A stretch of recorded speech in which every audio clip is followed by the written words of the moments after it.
Griffin with you, and excited to be teamed up to bring you the quarterfinals, and the winner marches on to maybe Rice-Eccles Stadium. If you look at the official Utah High School athletic page, they still have a TBA, to be announced. Andy, that leads me to believe that if two teams in the South were to square off at some point in the semis, there is a chance that game might not be at Rice-Eccles Stadium, but we have that conversation every year, so we'll just let it play out.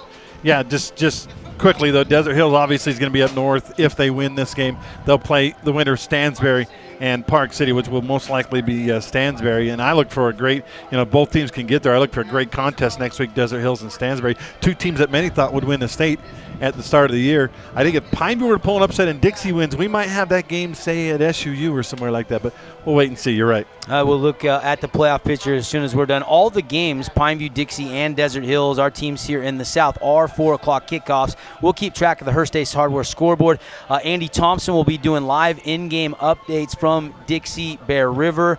Of course, Mike McGarry is calling that Pineview game against Tooele, and that pregame coverage is underway over on our sister station, 890 KDXU. You can also get a couple of these games if you're listening and heading home on the Deseret News Sports page. They are live streamed, as well as this game on sportsradio977.com. And you can listen to us on the TuneIn Radio app as the Desert Hills Thunder are taking the field.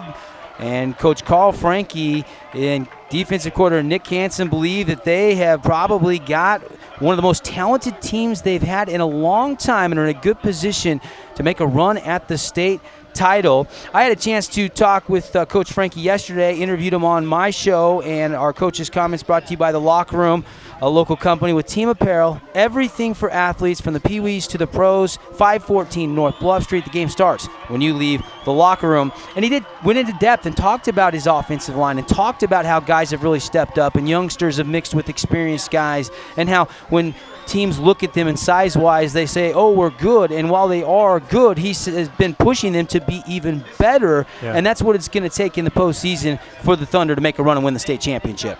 Kind of funny. I talked to him just a couple of minutes ago, and Coach Franke says he kind of was like giving me these weird kind of concept answers to my questions. And I said, Coach, you okay? He goes, yeah, I'm kind of a space cadet right before games. Sorry about that. And he said, but, exactly what you were saying. We can be the best team in the state of Utah if we choose to be. And that it's funny that he would mention it that way, because we've got, he says we've got to choose to play elite football, executing at the highest level. And he says at times every single position on the field has not done that, and at times every single position on the field has done that. He said if we can get them all doing that at the same time, we're going to be unbeatable. But that has yet to happen just yet. They are a run-first team, but they do try to stay balanced. Nephi Sewell, even though he didn't play the first 4 weeks of the season, 707 yards, 7 touchdowns.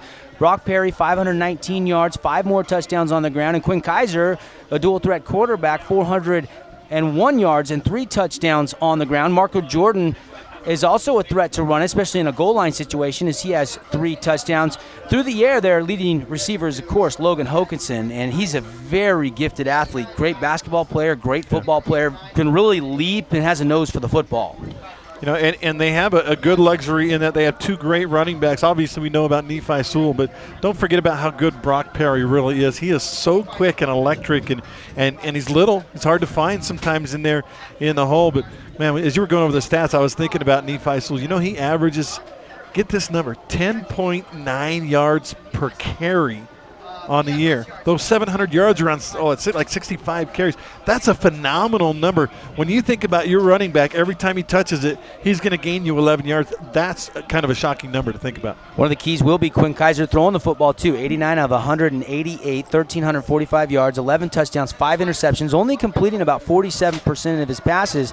And I think that as they have the coin toss down on the field and Thunder have deferred, and Ridgeline will receive the football, that maybe if they stretch this game and go vertical and can get behind the defensive backs, that could be one of our main Camping World keys to the game. What do you think, Andy Griffin, is going to be pivotal? Well, there's no doubt that Ridgeline, their bread and butter is running the football. You talk about the balance of things, and Desert Hills is about 60-40 as far as run pass, but Ridgeline would rather be about 80-20 run pass. They had a couple of games where only threw 3 or 4 passes all game long this season.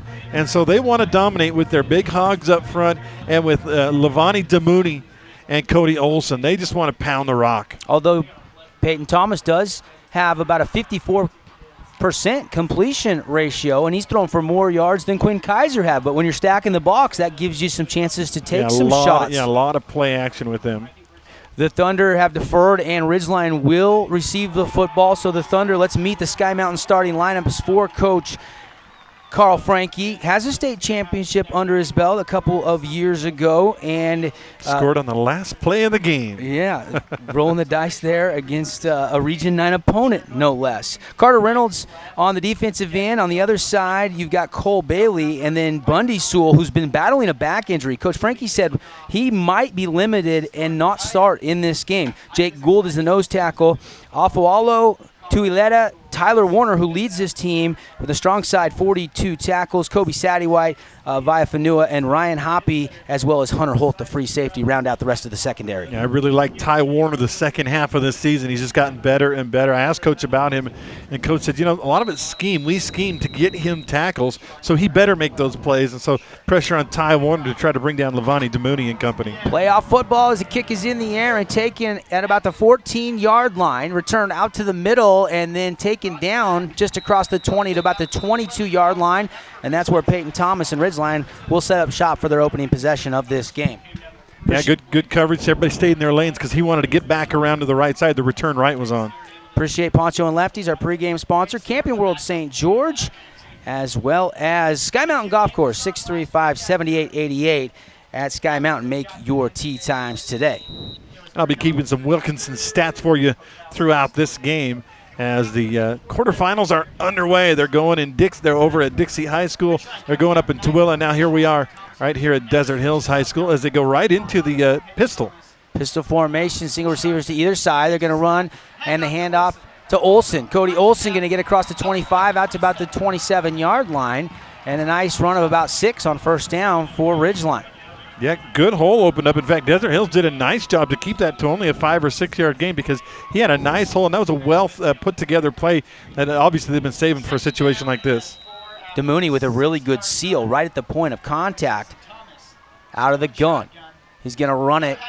Olsen going to get hit and driven back, and there's Bundy Sewell. Guess he is in the starting lineup. Yeah, he's okay. He's been getting treatment all week long, and Coach Frankie told me he was not practicing at full strength at all week, but he's out there. Well, when you're a big guy, as we watch a replay on this, when you see good penetration and he buries the runner, but when you're a big guy, backs are always an issue because you can wrench your back just lifting up a box at home or something. So. Here is the 3rd down and 5 after a short loss, and Peyton Thomas is going to keep it. And with the extra push as he broke a tackle and then fell forward, he's going to have enough for a Fabulous Freddy's first down. That'll move the chains. Nice run right up the middle by the Riverhawks. He's actually a running back. He can't throw the ball, obviously, but he's really more of a running back than a quarterback. And you see the quickness to get through that hole. So new set of downs. Ball at the 35. 10:38 on the Air Care Professional Heating and Cooling Clock. Check them out at aircarepros.com. Checking it, maybe audibling here. And single receiver to either side, and then a twins to the far side. They're going to run it right up the middle, and he's going to get a yard, maybe 2, and that's it. It looked like he tripped up. Little turf toe there, a little turf monster, as they say. Yeah. Cody Pope on the carry. And just running as a one-back set from the spread. And it looked like he might have had a hole, but you're right. He got tripped by that white line, I think it was. Looked like he was trying to maybe do a little jump cut. Never got it. But he did pick up positive yardage, 2nd down and 8 from the 37. Opening possession of the game. Man in motion, and they're going to keep it. Peyton Thomas is going to have about 5. Still pushing for maybe 6 or 7 near the sticks. Looks like he's just going to be a yard shy of a first down. Yeah, like I said, he's like the quickest guy back there. He and Demooney, but you see him just avoid the big guys, ducking in and out and lowering his shoulder. Him grab 3rd and short. Hoppy was trying to strip it, and he was still surging ahead. But 3rd down, and we'll call it half a yard. Not much to gain that first down. Single receiver, I formation, and now movement, and this might be against the Riverhawks. Somebody might have jumped, and that's a costly penalty, perhaps. I think the reason Thomas went up under center was to try and draw the Thunder offside. He was barking it loud, but you got to show your discipline over there in right tackle as he flinched, and it cost him 5. So they'll back him up to the 39. Got to get it out to the 45. And the Thunder fans packing in the stands. Pretty good crowd here for Ridgeline as well, making the trip down. Why not sunny weekend in St. George and watch some football? Yeah, for sure. Cache Valley's not a fun place to be this time of year. Play action, in trouble. Tudolete under fire, but he gets it off. It's caught, and it depends on the mark, and it looks like he's marked a yard shy. It'll be 4th down. Yeah, I think you're right. I think it is going to be just short. Good pass as he hit Cody Pope, the fullback, out of the backfield. Just a little rub pass where he goes across, on the play action, goes across the line of scrimmage and then turns right. Hurricane runs that a lot. Now it's 4th and short. Tuileta was giving the pressure. Ryan Hoppy, the guy that as soon as he caught it, came with the hit to drive him out of bounds short. And after picking up 1 first down, it appears they will punt, although near midfield. In that game last week at Snow Canyon, there were punt after punt after punt after punt. Punt short, an angle to the right side. Sewell grabs it, now waits for it, and did he call fair catch? Might have done, as he's going to spot it right at the 20-yard line, and we'll see Desert Hills on their opening possession here at home. The seniors playing their final game here in front of the home crowd. But I didn't see fair catch called, did you? No, but I was surprised. Maybe he did and then decided to stay away and then changed his mind. Once he grabbed it, they blew it dead. That's what it appeared to be. Here comes this big offensive line. Let's meet the Sky Mountain starting lineup. Offensively, Quinn Kaiser, the quarterback. He's a senior. Nephi Sewell, Jerem Hansen, the fullback. Hokinson, Porter, Jordan, the skill position receivers. And then Jacobson, Stakely, Warner, Taimi, and Sewell are that big offensive line. Offset out of the gun. Sewell flanking Kaiser to the near side. He's going to read option, and he's going to bounce it. Nephi Sewell's going to nice cut back out near the 30-yard line, and he's going to have a 10-yard gain and real close to a first down. Yeah, remember, 10.88 yards per carry. So that means when you run the football, you're going to expect exactly what we saw right there, 10.5 yards. And a good block. Somebody got pancaked. Couldn't tell the number for Ridgeline. Good offensive block there. I think it was the right tackle, Timey. So Fabulous Freddy's first down, 1st and 10 from now the 30. Panay Sewell, the only one standing on that offensive line. Out there at left tackle, he's got over 20 big-time college football offers. And now flags flies. They hand it off to Sewell. Sewell finds a crease, and he's going to have 8 or 9. And we'll await the penalty flag from our officials. Couple flags flew, so they're going to call a legal shift. Double shift, maybe 2 men moving in motion, so that run will come back, and they'll mark it back to about the 25 and replay first down. It looks like you have Marco Jordan going in motion, and I couldn't tell who else was in motion there, but the officials, 2 of them, both saw the same thing and threw the flag. So now the Thunder, 1st and 15. Twins to the near side, Porter and Marco Jordan. Hokinson, the single receiver, split out wide to the far sideline. And they're going to run it to Marco Jordan. He comes in motion, and he's going to get 5 back to the original line of scrimmage. They're still pushing. And finally, they blow it dead. Ridgeline really flowing to the football nicely. We'll be looking for naming a Dash Trucking Player of the Game. We'll name one for each of the teams here in the 3A quarterfinals. We'll also pick out the Appliance Wholesalers Plus Playmaker Play of the Game. Haven't seen it yet.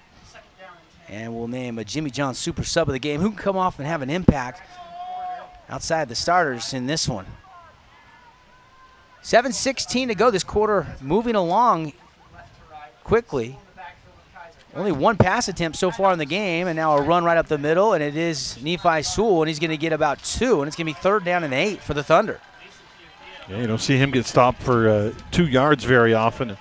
Could be, well, it's the first obvious passing situation, although in high schools we well know passing situation isn't always a passing situation. I bet the primary target here will be Nephi Sewell, and I'm sure the Riverhawks are going to be aware of that. They've been putting 7-8 in the box so far defensively, bringing up 5 down linemen on that last snap. Now it looks like more of a traditional 3-4. That's what they mainly run, as it is a 3-4. Blitz coming from the outside. Kaiser's going to keep it, have a little crease, takes a hit, but will not break it. He's going to be about 2 yards shy of a first down. Needed 8, got only 6, and the Thunder looks like they're going to be forced to punt the football. Kaiser reading the defensive end, faked it to Sewell, and the crease was there. Not a bad read. He sees the hole, and boom, he shoots through it. But in that 3-4 defense, Cody Olson steps up and makes a nice stop for the Riverhawks. Yeah, Olson really saved that from being a first down because it looked like Kaiser had that first down. He came in and popped him pretty good. Olson playing both ways, and you mentioned it in our Poncho and Lefties pregame show. There's about 8 guys that play both ways for Ridgeline. 4th and 2, snap high, punter grabs it and gets it away. Nice job by Logan Callister, and he kicks it at about the 22. It takes a favorable bounce down, out of bounds about the 7-yard line. Couldn't have worked out better, Andy. Yeah, Olson wanted to pick that one up. He's like, I'm going to pick it up and run. And it just kept bouncing and bouncing, that old turf bounce. And what a play by Logan Callister. His heart had to be pumping as he went up high to grab that. And he ended up getting it away nicely. And now Peyton Thomas and the Riverhawks will be starting this drive, their second possession of the game inside their own 10 at the 7 here with 5:35 to go on the Air Care Professional Heating and Cooling clock. We'll be checking the scoreboards. We'll be getting updates from the other games all afternoon long, and then stick around on the radio side. We'll have the Region 9 wrap-up show, and we'll set the table for next week. Everybody that moves on. Out of the pistol, handoff, and a run right up the middle. And Bundy Sewell wraps him up, and he surges ahead for a couple, and that's it. Called a pickup of 2. And it'll be 2nd down and 8. The clock is just ticking. Only 1 pass attempt in this first quarter so far. That was on a completion by the Riverhawks. If you like the run game, this is probably the game for you. By the way, Levani DeMooney did not play that first series. He's back. He's out there now at the running back.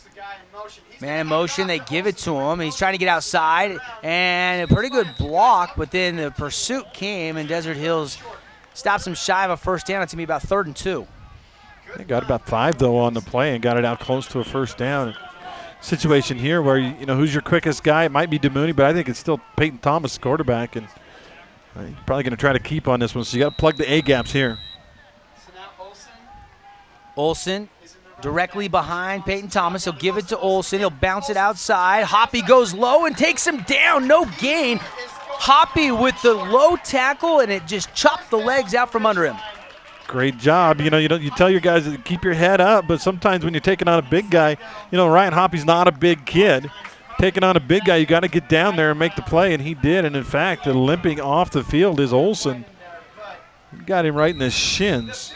And now, thanks to Logan Callister and the defense forcing the 3 and out, Desert Hills a chance to get field position as Nephi Sewell and Logan Hokinson standing at about their own 45. Snap is a good one. The kick is away. It's short, angled away from Hoke. Hoke's trying to go track it down, and it goes out of bounds about the 42. Now that couldn't have worked out better for Desert Hills because of that high snap and everything. It could have been a disaster. But Callister makes the big punt, and then they get a stop right away and get the ball back in great field position. Knocks a gain yardage on the exchange. Over at Dixie High, of course, Mahi, maybe Hobbs Nyberg playing quarterback. False start, and a sack given up by the Flyers as Bear River and Dixie just underway. Both teams have exchanged punts now, and we'll have some live updates again. Brought to you by Hearst Ace Hardware. And Andy Thompson will be providing those. 3-4 defense. Twins to the far side. They'll give it to Brock Perry. Perry's looking for a cutback instead. Gets a Rocky Mountain collision as he gets absolutely met by Mitchell Stott. Yeah, Stott is a guy, one of their leading tacklers, and he flies around the field. And Perry found somebody that might be almost as quick as him. He never really kicked it into high gear. That's a good tackle. And he never had a chance. Maybe the stop and the go and continue that wide was the only other thing you could maybe ask Brock Perry to do there. Somebody's got to block number 5, Logan Stott, but that's not necessarily that easy to do. Kaiser breaks the huddle. Sewell to his left, Brock Perry to the right. Everybody else is on the far hash. Yeah. Snap is off. Play action. And now Kaiser going to throw for the first time today. Nobody open. Now Sewell open, but he tucks and runs. And he's taken down for maybe a gain of 1. And now 2 flags fly in late. And maybe a face mask or a late hit. Yeah, they might be a little targeting thing or something. That's the new thing in football. Every ref is looking for a little helmet-to-helmet or high contact. And it is helmet That's to helmet. exactly what it is, yep. And they had him wrapped up. Good coverage downfield. Sometimes, Andy, though, it is not the easiest thing to avoid, as we all know. No. Those that have played the game. There's a scissor cut fake, and Kaiser had time. And right at the end, he had Nephi Sewell burst open, but he took and run, and then boom, it was just a little helmet to helmet there, and obviously not a big collision, a violent collision, but it did get the 15-yarder. And now for the first time today, Desert Hills into Riverhawk territory, ball at the 44. 3 receivers set, Braxton Porter to the near side, and Brock Perry and Nephi Sewell back in the backfield. Kaiser's going to fake and keep it. And Quinn Kaiser's going to pick up about 8 yards on first down. Well, you send both running backs one direction, get that defense flowing, and then, boom, he took it behind the right guard for an 8-yard pickup. Senior quarterback. This is his first year starting at quarterback, behind Nick Wormsley for the last 3 years. Yeah, and in fact, Quinn was a big part of the defense. He was a starter on defense Strong last year. safety last year. Yeah, very good player. Really works hard, become better at his progressions, and a complete quarterback here for Coach Carl Frankie. Second down for the Thunder. Going to give it to Sewell. He's going to bend it. Now turn it upfield, and he's got a crease. He's to the 20, breaks a tackle to the 15, breaks another tackle to the 5, and down to the 3 before he's taken down. Nephi Sewell just wheeling his way deep into the Horizon Homes red zone. Yeah, you talked about it in pregame. The first guy doesn't bring him down, and I was going to add to that, as you were saying, or the second guy or the third guy. In fact, the only way those guys get him is that they all get him at the same time. He is so great at one-on-one football. You can't tackle him. As we see the replay, he's just bowling guys over. The desire you see from a kid who was robbed of his junior season. 5th guy was the one that got him. He broke 4 tackles, first and goal for the Thunder from the 2-yard line. 1:30 to go here in quarter number 1. No score on the one-loss scoreboard. Kaiser out of the gun, fakes it and keeps it and stretches, and is he in? He is. Touchdown Thunder, they strike first. 2-yard run by the quarterback, Quinn Kaiser. And the wherewithal as he got spun around to get his bearings, get squared up to the end zone, and then lean the football over the line for the touchdown, and the Thunder march right down on their second possession and score. And we will get an update from Andy Thompson in just a second over at Dixie High School after this Kelly Jeweler extra point. Kelly Jewelers, buy and sell gold, and they know custom engagement rings, earrings, you name it. Scott Kelly and his staff can do it for you. Dazzle her, and it's up and good, 7-0. We'll take a 15-second timeout, and then we'll go over to Dixie High and get a live report from Andy. And let's go to Andy Thompson right now. Andy, do you have a report on the Flyers?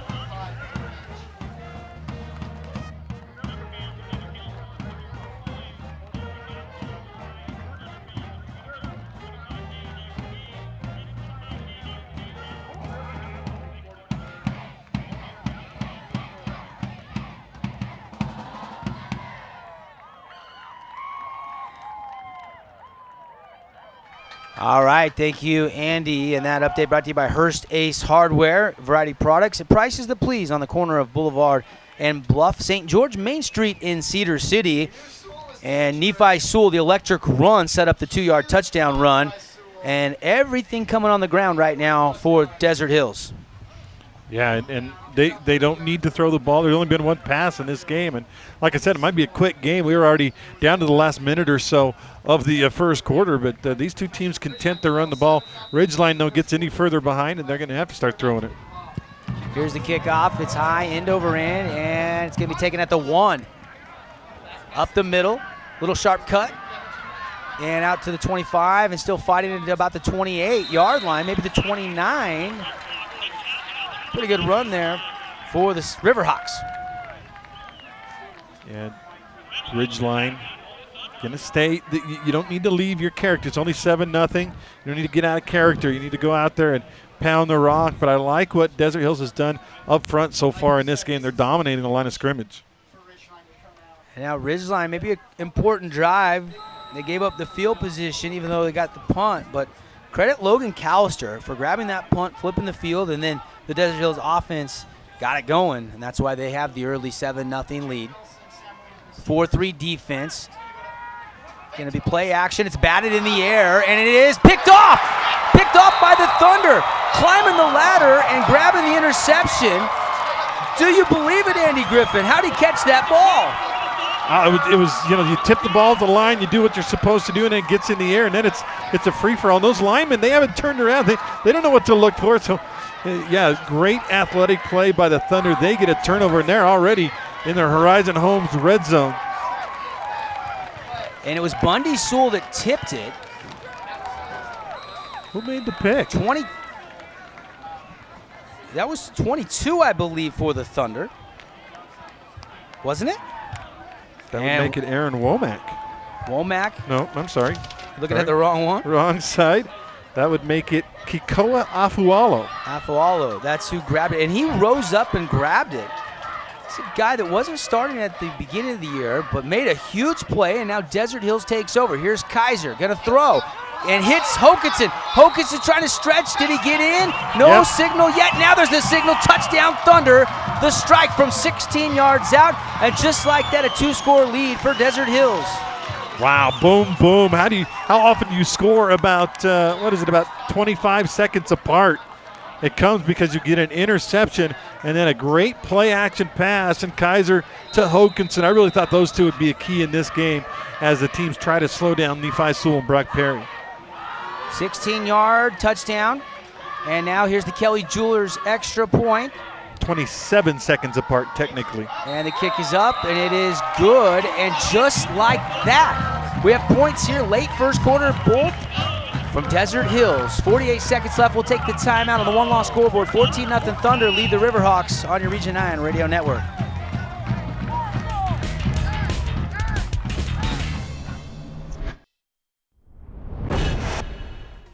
Hey Dixie State fans, Carrick Stegmiller here. We've got a new athletic identity. We're building an all-new set, and a brand new show lineup is in store, all coming up this fall.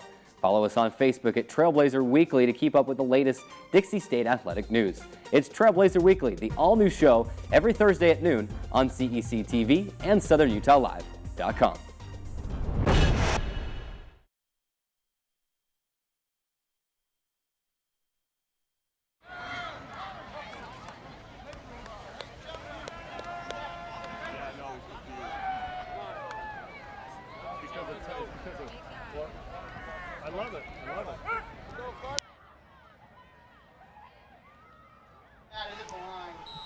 Welcome back. Devin Dixon, Andy Griffin with you, and Desert Hills leading 14-0. Kickoff by the Thunder goes, it was tapped, but then falls into the end zone for the touchback. And now Ridgeline really feeling maybe a little bit of pressure here to try to respond after the flurry, Andy. Both drives were quick. The one was 4 plays, 59 yards, but it came after that helmet-to-helmet penalty and a long Sewell run. And then that second drive, obviously not even really a drive. It's a one-play score on the touchdown pass from Kaiser to Logan Hokinson. And 27 seconds apart, the Thunder get a 2-touchdown lead. And now out of the gun, under center, beg your pardon. And a handoff and a run for a yard maybe is all. Somebody on that far sideline came up. I think it was Hoppy, and just went low again and tripped him up. Hoppy's playing well so far, isn't he? Since he's came back, he's been playing well. Remember, he missed the first couple games of this season due to an injury. And Warner actually got there first, and Hoppy mopped it up. It was Tyler Warner, the leading tackler for Desert Hills. They kind of slowed him down. And now 2nd down and 9 for the Riverhawks. Working right to left on your radio dial. Hard count now. Peyton Thomas going to look over at the sidelines. Chris Howell, head coach for Ridgeline. Now out of the gun, going to throw into the flat, and it's almost picked off again. Really close to a second pick. and that was via Fanua that dove and just got a fingertip on it. They were just trying to check it down into the flat, but Peyton Thomas just overshot it. Yeah, and that's not their forte. And there is a flag, and that's going to end the quarter, Devin, so we can talk about this when we come back. They'll take the timeout, full timeout, 14-0 on the one-loss scoreboard. Desert Hills leading Ridgeline here in the 3A quarterfinals.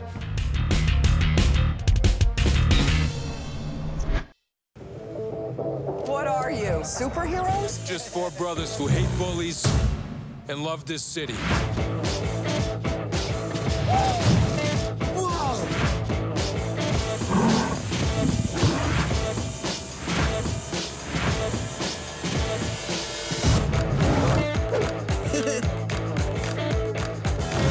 Gear up, guys.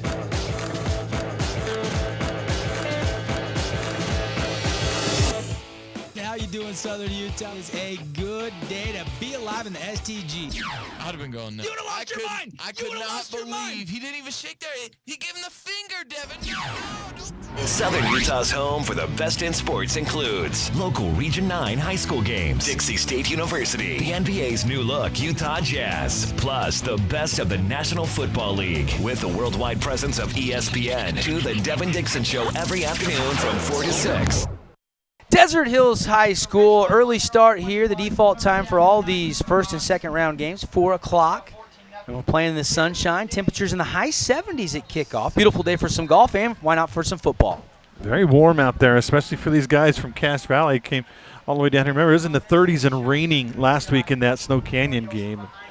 They've got to be feeling it a little bit, huh? Of course, they got light-colored jerseys. Desert Hills have the dark blacks on. But they're used to it. And now flags fly as both teams line up, and they're going to call offsides on the Thunder as the initial sign from the near side official. Well, it's interesting. On the last play of the first quarter, there were flags down. But as we start the second quarter, they didn't move the ball either direction. So I don't know if they must have picked the flag up, but now we got to play a flag on the first play of the second quarter. We want to thank Intermountain Sports Medicine for their support of Region 9 athletics. Intermountain Sports Medicine supports each athletic trainer at the high school games throughout the Southern Utah region. Today we've got Sean Norton from Desert Hills keeping our athletes safe, and thank you so much to Intermountain Sports Medicine. They're going to run out of the shotgun. The quarterback, Peyton Thomas, on 3rd down and 5. Looks like he's going to get 6, and it looks like that's going to be just enough for a first down. Yeah, there was no secret to what they were doing. It was just the quarterback following all those big bodies through the hole, and they moved it. I talked about Desert Hills winning the line of scrimmage. That play, Ridgeline won the line of scrimmage. Seconnd quarter action brought to you by Roy's Pizza and Pasta, the official pizza partner of high school sports in Southern Utah. Order online at royspizzaandpasta.com or call them and order right now, 673-8222. Handoff, Damouni. First carry for him, and he picks up about 3, almost 4 yards on first down. Had a good year, but they do share it's not like he's the feature back. They have 3 feature backs. They have Pope Olson and Damouni, and Damouni he's the quickest of them, besides maybe the quarterback Thomas. A follow got him low, slowed him down, and then the help came for the Thunder. 4-3 set. Nick Hansen, the defensive coordinator, always aggressive, as we've seen throughout the years. Now out of the gun, again, Wildcat quarterback keeper, and he's going to get about 3 more, which will make it 3rd down and a long 2, short 3. My son AJ is up covering the Tooele Pineview game, and he just texted me and said it's 10-0 Panthers at the end of the first quarter on our Hearst Ace Hardware scoreboard. Real good start there for Pineview on the road. And now a timeout on the field is brought to you by Hank's Riverwalk Grill. Timeout taken, and you can take a timeout and enjoy Hank's 2-for-1 ribs. Just ask for the timeout special at Hank's, and they've got Thanksgiving dinners to go all ready for you if you're looking to make it easy this holiday season. We'll take the timeout. We're back 14-0 Thunder after this timeout.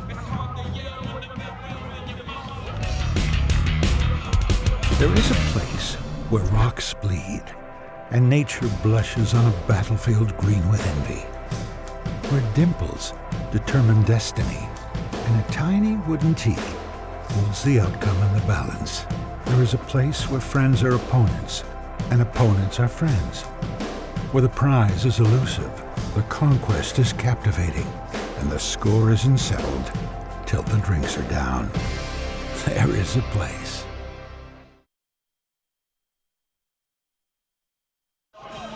Well, Dixie was down 7-0. Bear River just mixed the opportunity to add more points via the field goal, and whoops, Hob Nyberg, he got a big punt return. Yes, touchdown, and Dixie has tied Bear River. Andy just mentioned 10-0 Pineview on top of Tooele on the road. Here it's 14-0 Thunder. I think Hobbs and Nephi Sewell are the two best football players in 3AA. Handoff. DeMooney needs about 2, pushes the pile, and it looks like he's going to be enough for a first down. Just power running there for the Riverhawks. Yep, I got my 11 guys, you got your 11 guys. We're going to push this way, you push that way. Let's see who wins. And that time, Levani DeMooney and the Riverhawks won that. Desert Hills has been stingy, not giving up the big play at all, but enough to get a couple of first downs. And they do right there. Thomas out of the gun, twins to either side, spread formation. Gonna throw, and it's complete. And then diving out of bounds past the sticks for a gain of about 11. Cody Olson makes the grab, and that'll be a Fabulous Freddy's first down. Fuel it up, wash it down, and always be fabulous. 2 Southern Utah locations, plus a location up in Sandy as well at Fabulous Freddy's. Smart coaching there. You get your guys that are your best players and your best athletes, and you get them lined up, matched up against a linebacker, and let them get open. Great throw, great play. Giovanni Villafanua on the tackle for the Thunder, and now flags fly. Offsides, the near side receiver took off, and just Sam Weeda, I believe, didn't remember the snap count. Looked like he was running down the block, and that'll cost Ridgeline 5 yards. For a moment, they were into Desert Hills territory for the first time today, and now the penalty moves them back to their own 47. And they haven't thrown a pass to the wide receivers today, and in fact, they will throw very few passes to the wide receivers at all. So you know he's basically a glorified lineman, and he was trying to get up the field and open some space. We got Stott to the near side as well as Davis Nixon. And they look to the far side and throw it, and blanket coverage, but caught over there. No. Yes, did Mooney catch it? He did. Second down, but he doesn't gain a yard, Andy. Well, he got the penalty back is what he got. That's it. Oh, excuse me, you're correct. My apologies. I looked at the sticks and saw, how did he not gain any yards? And look at that blanket coverage. Really good throw by Peyton Thomas to fit that into DeMooney, because there was a small window to complete that pass as Afualo, who got the interception to help get that second touchdown, was in blanket coverage. Now they're going to run out of the quarterback position, the Wildcat, and he has a big crease. He's to the 30, cuts back, breaks a tackle down to the 25-yard line, tackle from the backside, and the longest play of the game for Ridgeline goes for about a 20-yard pickup. Like I said, I really think Thomas might be the fastest guy on the field, at least in a Riverhawk uniform, and that's why, even though he's the quarterback, you find a way to run the football with him. That time he got into the hole. But one thing he's got to be careful as we watch the replay here on the telecast is as he waits and makes cuts, watch the big guys come back down. Desert Hills, even those big guys, they don't give up on the play. They're going to pursue. Quarterback's going to keep it again, and Thomas is going to get back to the line of scrimmage, and that's it. On that 20-yard pickup, that was a really good block on the edge by DeMooney. He came in motion and then sealed the edge. And then one of the tackles or the guard on the right side got downfield, and they're going to go right back to the run. And initially, the cutback looked like it was there, but that was closed up really quickly by the Thunder and Jake Gould. So now it's 2nd down and 10. Knocking on the Horizon Homes red zone. Check out LanceRigbyHomes.com. They know custom for less. 8 minutes to go. Oh. Little misdirection, a little miscommunication. A little mishandling of the football. I got very lucky that Desert Hills had no penetration on that one because it popped into the air. Thomas had to find it, and luckily made about 2 yards on the play. Well, that's the backup quarterback, Brady Stewart. No, that wasn't Thomas. No, Thomas checked out the last play, and so Brady Stewart grabbed it and then just darted ahead, actually turned nothing into something as he got a couple. So it's 3rd down and 8 14-0, Desert Hills leading, 7:30 to go in the first half here in the quarterfinals of the 3AA class. Thomas back in, rolling to throw, pressure comes, throws it up high and adjusting back, but can't make the grab. It's incomplete. Boy, that one just hung in the air for a long, long time and could have been intercepted. Very dangerous back shoulder or back kind of falling back throw. Looks like that was to the tight end, Theron Wallentine, and Wallentine adjusted back. It looked like he was in position in front of the defensive back to make this catch, but he just couldn't squeeze it in tight. Yeah, that thing hung in the air a long time. Good adjustment. Now 4th down, even though it's 4th down, too far for a field goal from about the 25-yard line, and so they're going to go for it here. Yeah, it would be about a 42-yard field goal. They're going to pass on that and go for it on 4th down and 8 from the 25. And now there's a flag. looks like They're going to call offsides on Desert Hill, so it's going to be 4th and 3. wow, little eager. And the Thunder now you really changed probably the play from a pass to a run, which is exactly what Ridgeline wants in this situation. Yeah, I'm with you on that one. And it must have been a lineup because we weren't even to the point of hiking the ball. Somebody must have just lined up offsides, huh? Yeah, because nobody moved, at least to the front 4. So now out of the gun, and now Ridgeline's going to take a timeout. Hank's Riverwalk Grill timeout. You can get the timeout special, 2-for-1 ribs, located at Sun River. We'll be right back. 30-second timeout, 14-0. Thunder leading with 7:19 left here on the Air Care Professional clock in the first half. Look at you. You're at the top of your game. You're unstoppable. Nothing can throw you off track. Wait, is that your car? Uh-oh. Yeah, I saw that coming.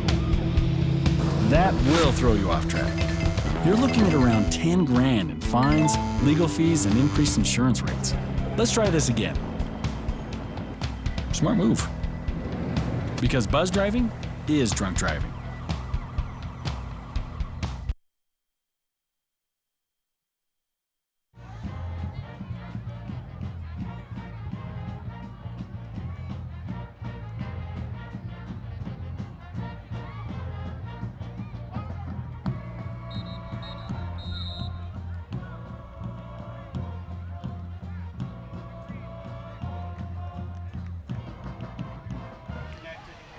Welcome back, Devin Dixon, Andy Griffin. Thanks for accessing us on 97.7 FM, 1210 AM, as well as on Deseret News and the TuneIn Radio app, as well as our website, sportsradio977.com, and locally on TDS Cable Channel 22, and our friends shooting the pictures at CEC TV.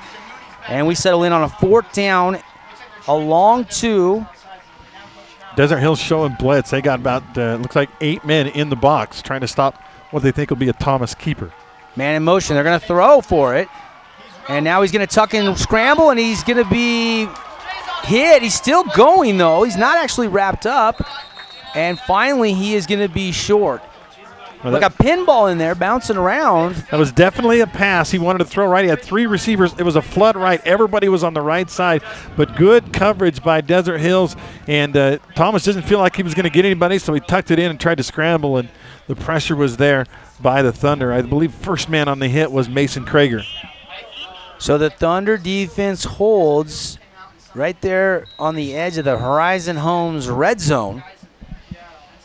And now Quinn Kaiser and that offense will retake the field. I just want to go through like a 10-second update from AT if he's ready for us. And we lost him.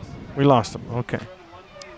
I do know Dylan Hendrickson just got a 7-yard touchdown pass, and Pineview on the road at Tooele is opening up a can. 17-zip Panthers over the Buffaloes in the second quarter. There you go. Brought to you by Hearst Ace Hardware. So here is Kaiser going to hand off, and not much doing there on that one. No gain. I was trying to see who had the ball because he got buried by white jerseys so fast. Was that Perry on the carry or Marco Jordan? Take a look for. Oh, it was Nephi. Nephi got the ball. He looked around. Look at all the white jerseys. It was actually fake to Nephi. It was Marco Jordan. Your first guess was correct. It looks like you're going to lose half a yard from where they're officially spotting it, and it'll be second down and a long 10. Got Jordan and Perry in the backfield. And now they're going to run a speed sprint out pass. They're going to flip it to Sewell. Sewell catches it, and then he fumbled it, and then he grabs it back at the 20. And that's going to be a gain of about 2, and that's it, Andy. Yeah, a good throw there. That thing's a little bit higher. I think Nephi has some grass to use and make some yards, but Kaiser kind of short-armed that. He had to go way low to catch it. And that ball did come out. Didn't get much. It was a fumble, I do believe, but Nephi did casually grab it. And now they'll keep possession. We're approaching 6 minutes left. First half action. This game is buzzing by. Desert Hills scored both times within 37 seconds to take the 14-0 lead. Looking for more here, but a key 3rd down and 9. Nephi switches sides. Kaiser going to throw. Now he tucks, sprints out. Eyes downfield, and he's hit and he's sacked. A Desert Payne specialist sack back at the 10-yard line, and the Thunder are going to have to punt the football for the second time today. Yeah, Quinn thought he could get outside, but remember how quick Levani DeMooney is. He's there on the as a linebacker. He sees, okay, the quarterback's going to scramble. I'm going to run, and he hits him, and nowhere for Kaiser to go. Look at DeMooney, just the closing speed. So quick. 4th down and about 14. Now the Thunder will punt this ball away. And return man is that Olsen standing at his own 43. McAllister has a low snap. Oh, he scoops it and he gets it away. Again, fortunate. It takes a bounce at the 44. Fielded by Olsen. He's back to the 40, the 35, the 30. And he's out of bounds. They're going to call him out of bounds about the 30-yard line. We'll make it the 28-yard line. That could have been, if he doesn't step on the chalk over there, he could have scored, Andy. Yeah. Right down the line, you see him avoid tackle. By the way, Callister so far might be the MVP of this game. Even though they got a good run back, that one bounced into him. The last one was over his head, and he made a play. Could have been a block in the back at the onset of that kick return. A couple of them maybe. It didn't look like Desert Hills was in a hurry to flow to that football. I know you're supposed to stay in your lane, but that was a lackluster effort on special teams for the Thunder. 4-3 front for the Thunder defensively. Warner stepping up like he's coming. Peyton Thomas puts a man in motion. He's going to throw over the middle, and it's batted and almost intercepted. It goes right off the mitts of Jake Gould, big 72 there. Yeah, that was a scary play, and that flag came right at the onset. Maybe an illegal shift or illegal formation for Ridgeline. So actually a free defensive play on that one. 4:41 to go on the Air Care Professional Heating and Cooling clock here at Desert Hills High School. It was a flag, though, on Ridgeline. Yeah, illegal formation, I think it was. So that's going to back them up to 1st and 15, and they'll replay the down. Ridgeline has like an old-fashioned number system. I wouldn't call it old-fashioned, but it looks like an old scoreboard almost, a little scoreboard, and they got numbers on it. They flash in the plays. And they're flashing in 21:45. Guessing those may be either routes for the receivers in a 4-receiver set or fake routes if it's a run play. Yeah, or maybe one decoy and one the actual play number, depending on if they're wearing wristbands and things. It is a pass, and they're going to try to hit it about the 25, and he didn't bring it in, and I don't know if he would have been in bounds anyway. Incomplete. A little bit high, trying to get it out there to DeMooney. Thomas, a little too much mustard on that one. Went out of bounds. Hit a teammate, knocked him over too. It was just an out to the sticks. Yeah. We're trying to get that 5 yards back. Just a short out route. Should have been an easy play, but Thomas sailed it. Thunder switching sides defensively, aligning with the offensive Ridgeline. Trips to the near sideline. Another defensive timeout taken by D. Hills. D. Hills wants to talk it over. It's another Hanks Riverwalk Grill timeout with 4:36 to go here first half. Ridgeline trailing Desert Hills on your one-loss scoreboard, 14-0. We'll be right back.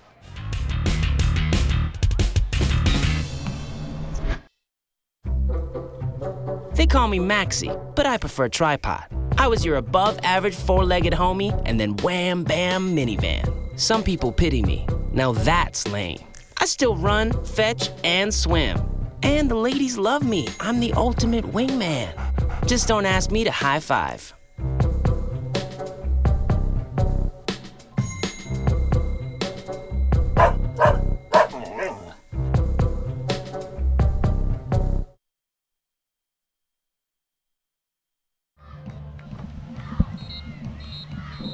Welcome back, Desert Hills High School. Devin Dixon, Andy Griffin, and appreciate all our great sponsors like SUU. One decision can affect the rest of your life. SUU, the right choice for a higher education. And Southwest Diesel.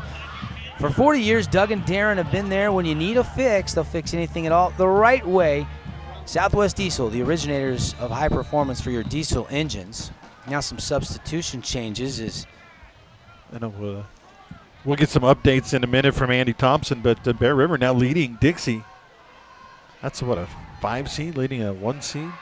Second down, they're going to try a little throwback, misdirection, and it works. Olsen grabs it and finally taken out of bounds deep in the red zone down to about the 11, and then a flag flies in from the trailing official behind the play, and that was maybe a defensive penalty. We'll wait and see. You don't see one coming that late and that far into the play unless it's something the defense did wrong. Coach Frankie out on the field saying, what?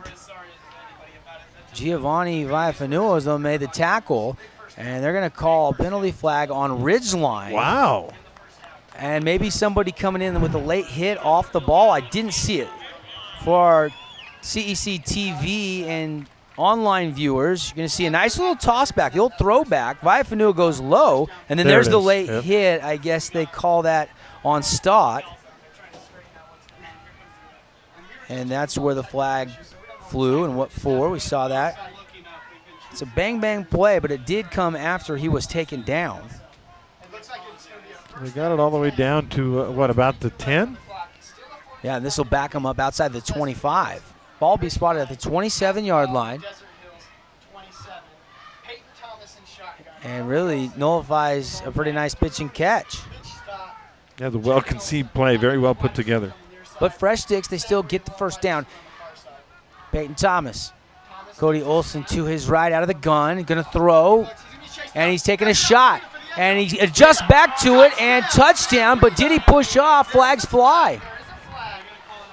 Yeah, I think he did. I think he cleared the way on, was it Hoppy over there?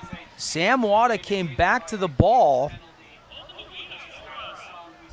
And now it looks like after a nice throwback, a late hit, and now a touchdown, and now maybe offensive pass interference.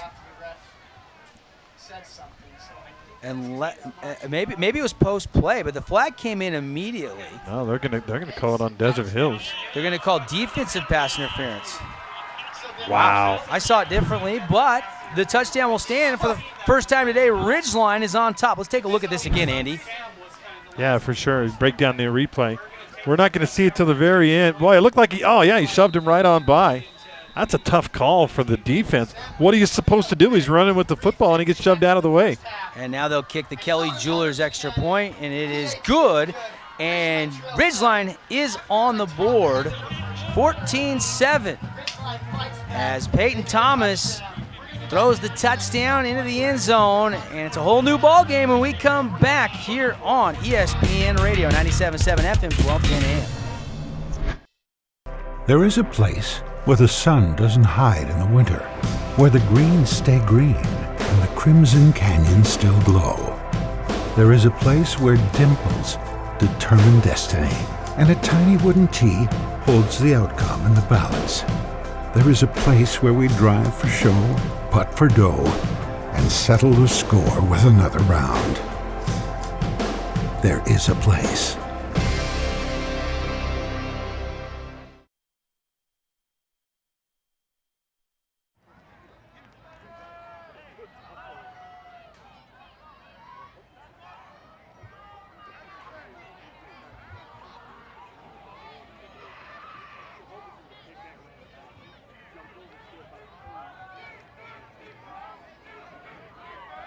Back live as Ridgeline gets a pitch and catch to Wada from the quarterback, Peyton Thomas. And for Thomas, that is his 14th passing touchdown of the season. Not bad considering they like to run the football, but they threw it around a little bit here in that second quarter so far. Yeah, they end up with a nice drive, but they were aided by a very bizarre pass interference call where Hoppy just got pushed past the ball, and they call it on him. So, 14-7, we got us a game. And the kickoff goes deep into the end zone. There was a they flag they elected to take on the kickoff. They enforced the interference on the kickoff, which I don't think is the correct call. You have to decline that penalty if it directly affects the play. If it was a post-play foul, then you put it on the kickoff. So I think our referee screwed that one up, but it doesn't matter. Desert Hills will take over to 20. So now Quinn Kaiser and Nephi Sewell and company have their lead cut in half. It's 14-7, and plenty of clock here. Yeah, I was going to say there's almost just under 4 minutes to go in the half. You don't have to do anything bizarre or different. You can still be who you are with 4 minutes to go. You do need to maybe just kind of have a little bit of spring in your step, though. Here is Kaiser, taking his time. He's got running backs on either side out of the gun. He's going to give it to Brock Perry. Nice little jump cut. Makes one man miss. Gets a block. Shoots up the middle of the 40, 45, to the 50, and into Riverhawks territory at the 48. There's the quickness of Brock Perry. Yeah, he is. He's like a little lightning bolt, little small lightning bolt, like a hiccup. And he just gets through those holes. Did a good job of breaking the one tackle, but I really thought he was gone. When he broke into the third level, the DBs, I thought he was going to outrun everybody. They were able to finally pull him down as he had to avoid that one tackler, but nice gain of 32 yards. And Logan Hokinson got that kick-out block just enough to get him through and get him a bunch of extra yards. Great shot at Coach Lusk and Coach Sewell calling in the plays. Yeah, still 3:42 to go in half. Like I said, they don't have to get out of character here because there's a lot of time. Just you run your own. After the Fabulous Freddy's first down, they stop the clock. Now it rolls as they've set the chains. DeMooney showing blitz, and now a flag flies from the far sideline. And it looks like he's saying there's an alignment issue. And somebody lined up offsides for the Thunder? Or somebody moved for the Thunder? I didn't see anybody move, but it looked like he was pointing like there was an alignment issue. Yeah. Trying to see if we can catch it on our CEC TV replay. Oh, man, I don't see anybody moving or rocking whatsoever. But the Thunder backed up 5. First down and 15. Now back into their own side of the field at the 47. Handoff to Sewell is faked. Now Quinn Kaiser up the middle, and he's going to break a tackle and surge ahead. And it's going to be a nice gain out across the 45 down to about the 44-yard line. Very crafty of Kaiser to pull that thing back at the last second. Watch him make the decision here. He says, hey, I got a crease. Sewell actually would have had a good game too either. That was just good blocking all around on the zone blocking. So the Thunder now second down. We'll call it 6. And it's a handoff again up the middle, and that'll move the chains. And all of a sudden, Brock Perry's starting to get some totes and pretty effective. Give him 6. Nephi was nursing the broken arm. Brock Perry was the feature back, and he knows how to carry the ball, and he's a good little runner. Now 2:45, clock ticking. Sewell bounces it, cuts back, spin move, and he's fighting for yardage, still going, and he's going to be down at the 30, maybe the 29, and it's a gain of about 8. And this offensive line and these electric running backs starting to make some plays. Yeah, you can see why he averages 10 yards a game, a carry. That guy, can't get him. That guy, can't get him. That guy. Finally takes 3 guys to bring him down. And they're going quickly here. And here's Perry, and Perry's going to get back to the original line of scrimmage. Maybe, excuse me, not the original line of scrimmage. I beg your pardon. He's going to get about a yard. It's going to be short of a first down. Yeah, give him 1 on that one. They wanted to go quick there to try to surprise the defense. It's the read option. Kaiser tried to ride him, and then the pursuit came. A nice tackle there for the Riverhawks. Wouldn't surprise me to see a little play action here. Nope, they're just going to run it. And Kaiser's going to have the first down and more up the middle. And the point of attack, the crease was there, and he took it right through. And he's down inside the 20-yard line. They're going to spot it at about the 17. Regular season 3rd and 1, you might try to get cute, run a little play action, throw something deep, but this is the playoffs, man. You don't fool around. You get that first down and keep the chains moving. And now they'll go quick again. Kaiser going to keep it again. And a flag flies in from our lead official from the backside.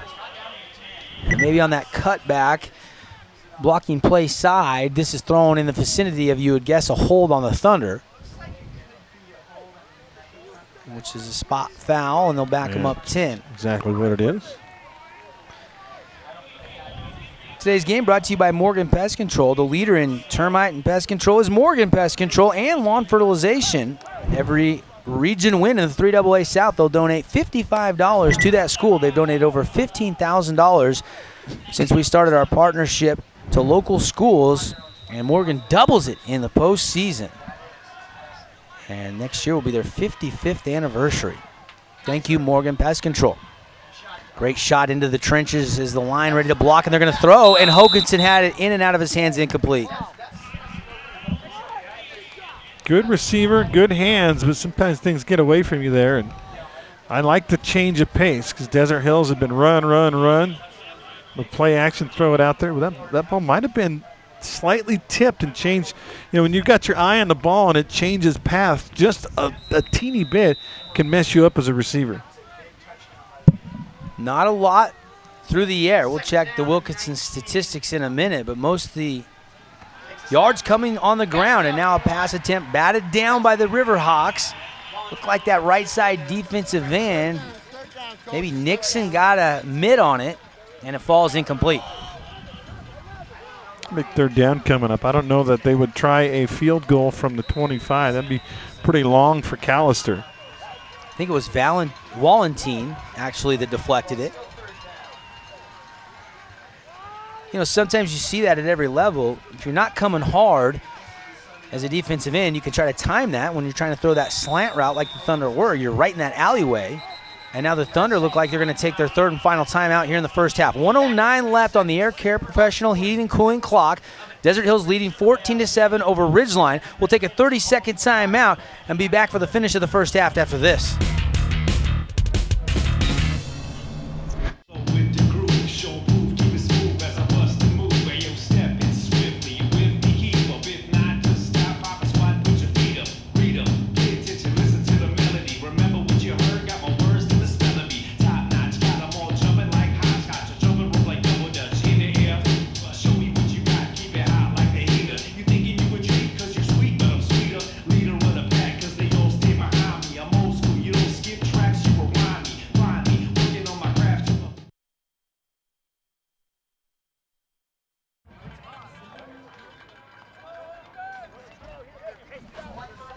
Back here at Desert Hills High School, Coach Frankie, Coach Lusk out of the timeout, talking with the kids on a crucial 3rd down and long here after the holding penalty. It's 3rd and 19. Yeah, big play here. I think you got to try to break it into 2 plays or maybe get it 5 to 10 yards closer for a field goal try. And now Ridgeline's going to take a timeout. So we will keep it right here. And remind you, coming up at the half is the InfoWest halftime report. We'll have updates from around the region. We'll check in on that Bear River game as Dixie is playing Bear River. Yeah, that's a 14-12 count right now on our Hearst Ace Hardware scoreboard. I'm hoping Andy Thompson can get us a full update at halftime, but Dixie just got a safety, and that's why the score is 14-12. And Jacob Impungi just rushed for a Panther touchdown.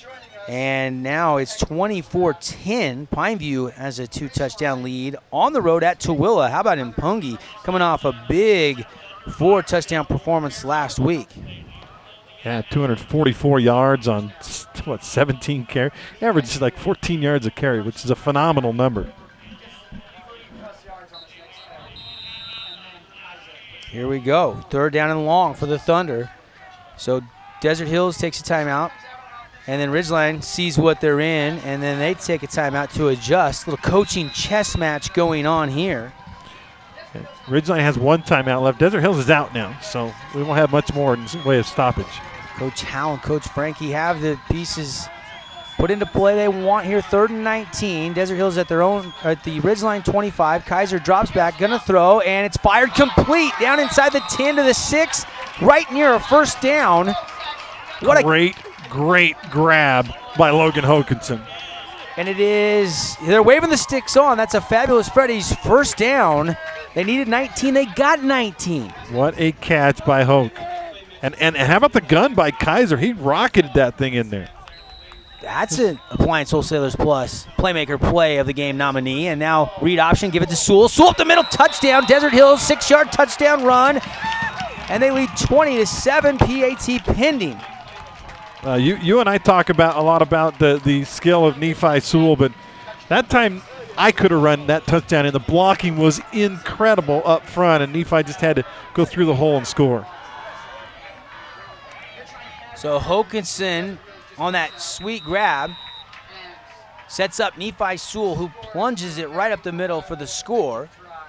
Here's the Kelly Jewelers point after from Logan Callister. The hold is good and the kick is through. 21-7 Thunder on the one-loss scoreboard. Your dedicated personal injury attorneys will take the timeout, come back for the finish of the first half here on CEC TV and ESPN Radio.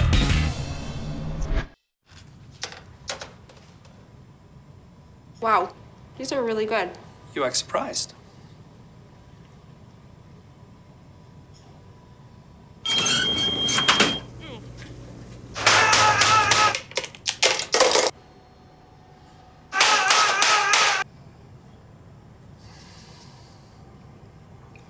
Practice makes perfect. You don't have to be perfect to be a perfect parent. There are thousands of teens in foster care who don't need perfection. They need you.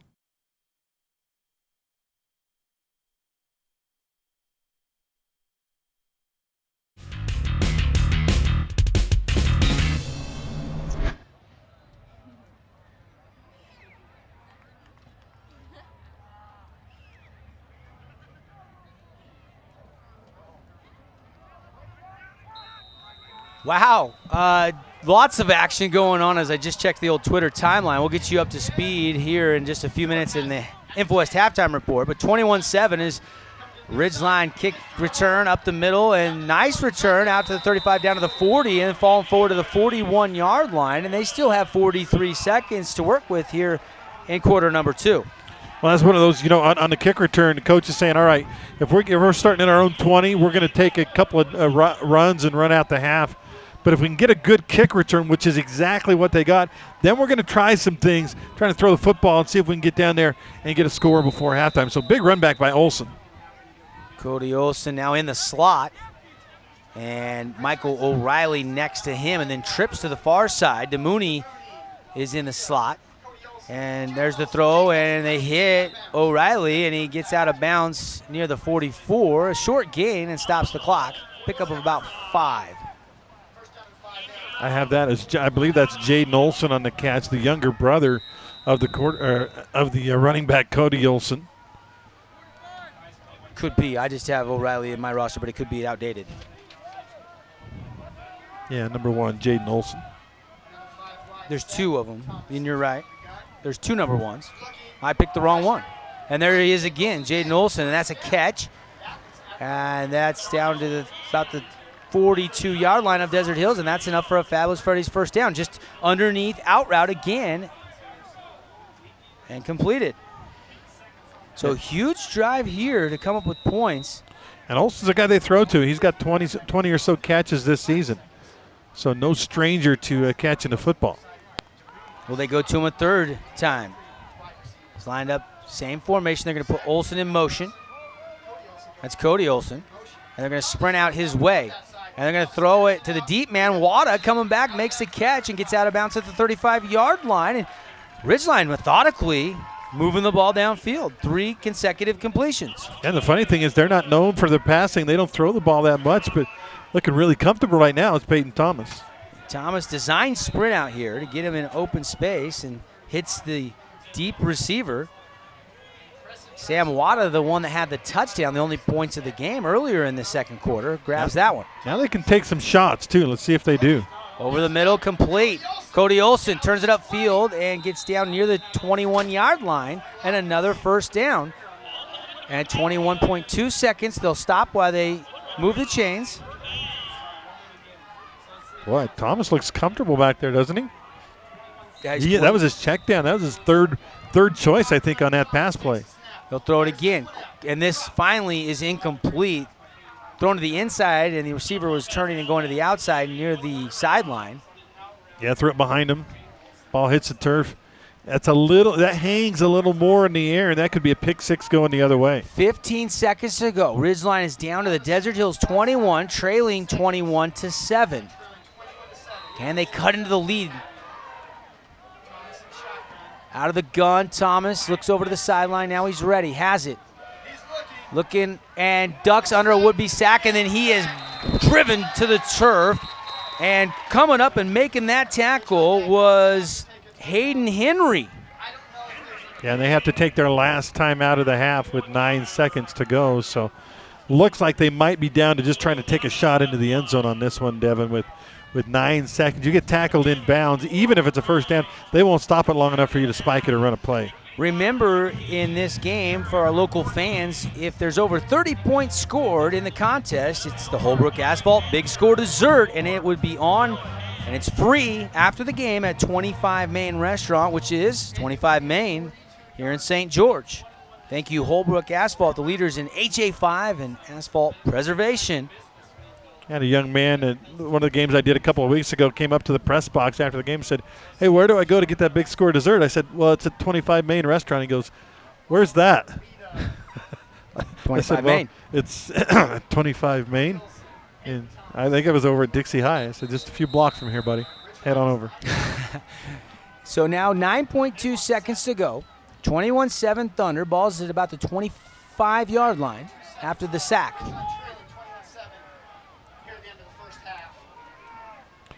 Stats pretty even in this game so far. We'll talk about those Wilkinson stats on our InfoWest halftime report coming up in 9.2 football seconds. Third down, this has got to be to the sidelines. Got to throw this to the outside. He's going to or take a shot. That's what he's going to do. It's up in the air, and it is incomplete with 3.4 seconds left on the clock. He was trying to find Wada. No flags, and that's always something you're scared of when you're looking there in the end zone. But well played by Desert Hills. Spotting the ball, Hoppy goes up with the defender. Hoppy does the right thing, doesn't touch him until the ball gets there, and then he yanks on his left arm.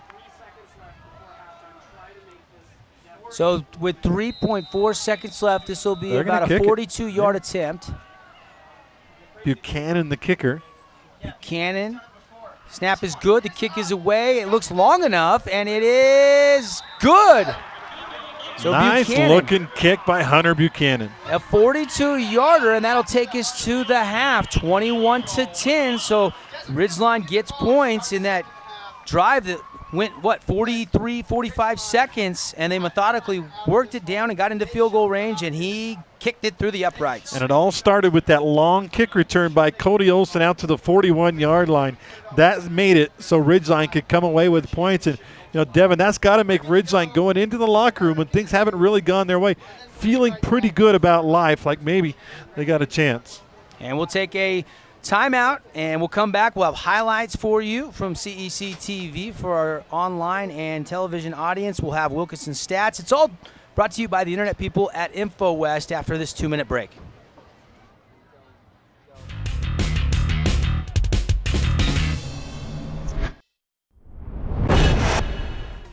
Hey Dixie State fans, Carrick Stegmiller here. We've got a new athletic identity. We're building an all-new set, and a brand new show lineup is in store, all coming up this fall. Follow us on Facebook at Trailblazer Weekly to keep up with the latest Dixie State athletic news. It's Trailblazer Weekly, the all-new show, every Thursday at noon on CEC TV and SouthernUtahLive.com.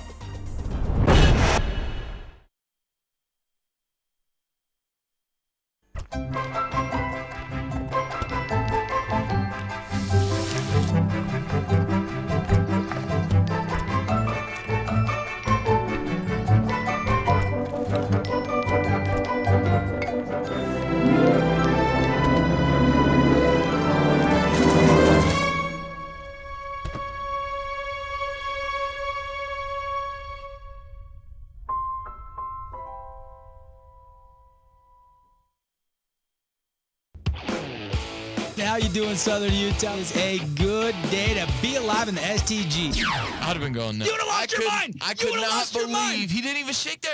He gave him the finger, Devin. Southern Utah's home for the best in sports includes local Region 9 high school games, Dixie State University, the NBA's new look, Utah Jazz, plus the best of the National Football League with the worldwide presence of ESPN to the Devin Dixon Show every afternoon from 4 to 6.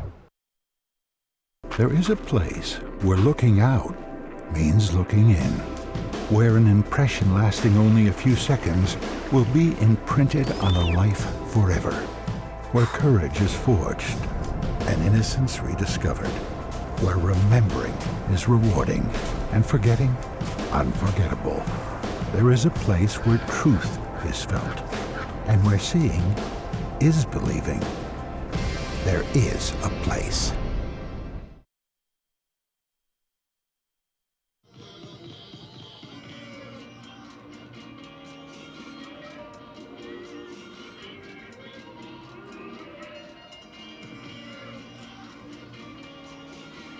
Yeah, and the internet people at InfoWest bring you a 21-10 score here at the break. Desert Hills on top of Ridgeline. He's Andy Griffin, Devin Dixon. Thanks for joining us on a Friday afternoon here in Southern Utah. Beautiful, warm afternoon for November. Here as the Thunder have the 11-point lead, but a nice drive there for Ridgeline in less than a minute to get a field goal and to cut into that lead and take a little bit of momentum into the break. Yeah, and just to reiterate what I said, I think if they get a short run back or a touchback, start at their own 20, I think they go into halftime 21-7. They don't even try. But I think because they got that good run back by Cody Olson and a couple of quick completions to Jaden Olson, that set them up to get a field goal by Hunter Buchanan and pull it to within an 11-point game. We got a lot of football left. This game is not over by any stretch. Let's go to Andy Thompson, who was over at Dixie High School as they are battling Bear River. It's now at the half. Andy Thompson catches up with what's going on for the Flyers, the 1 seed out of the 3AA South.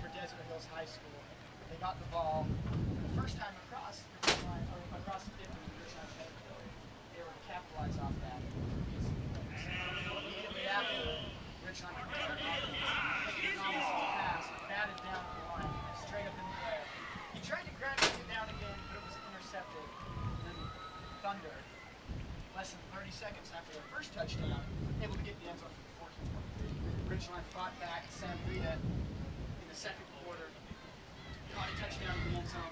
Just 3 minutes left in the half. That could have scored 47. Desert Hills. Thunder marches through the field. Scores for the lead. And then Ridgeline, just 50 seconds left. Now, what is the percentage of Mahi versus Hobbs Nyberg been? It was Nate Mahi early, and then they switched to Hobbs. Can you tell us, was he ineffective?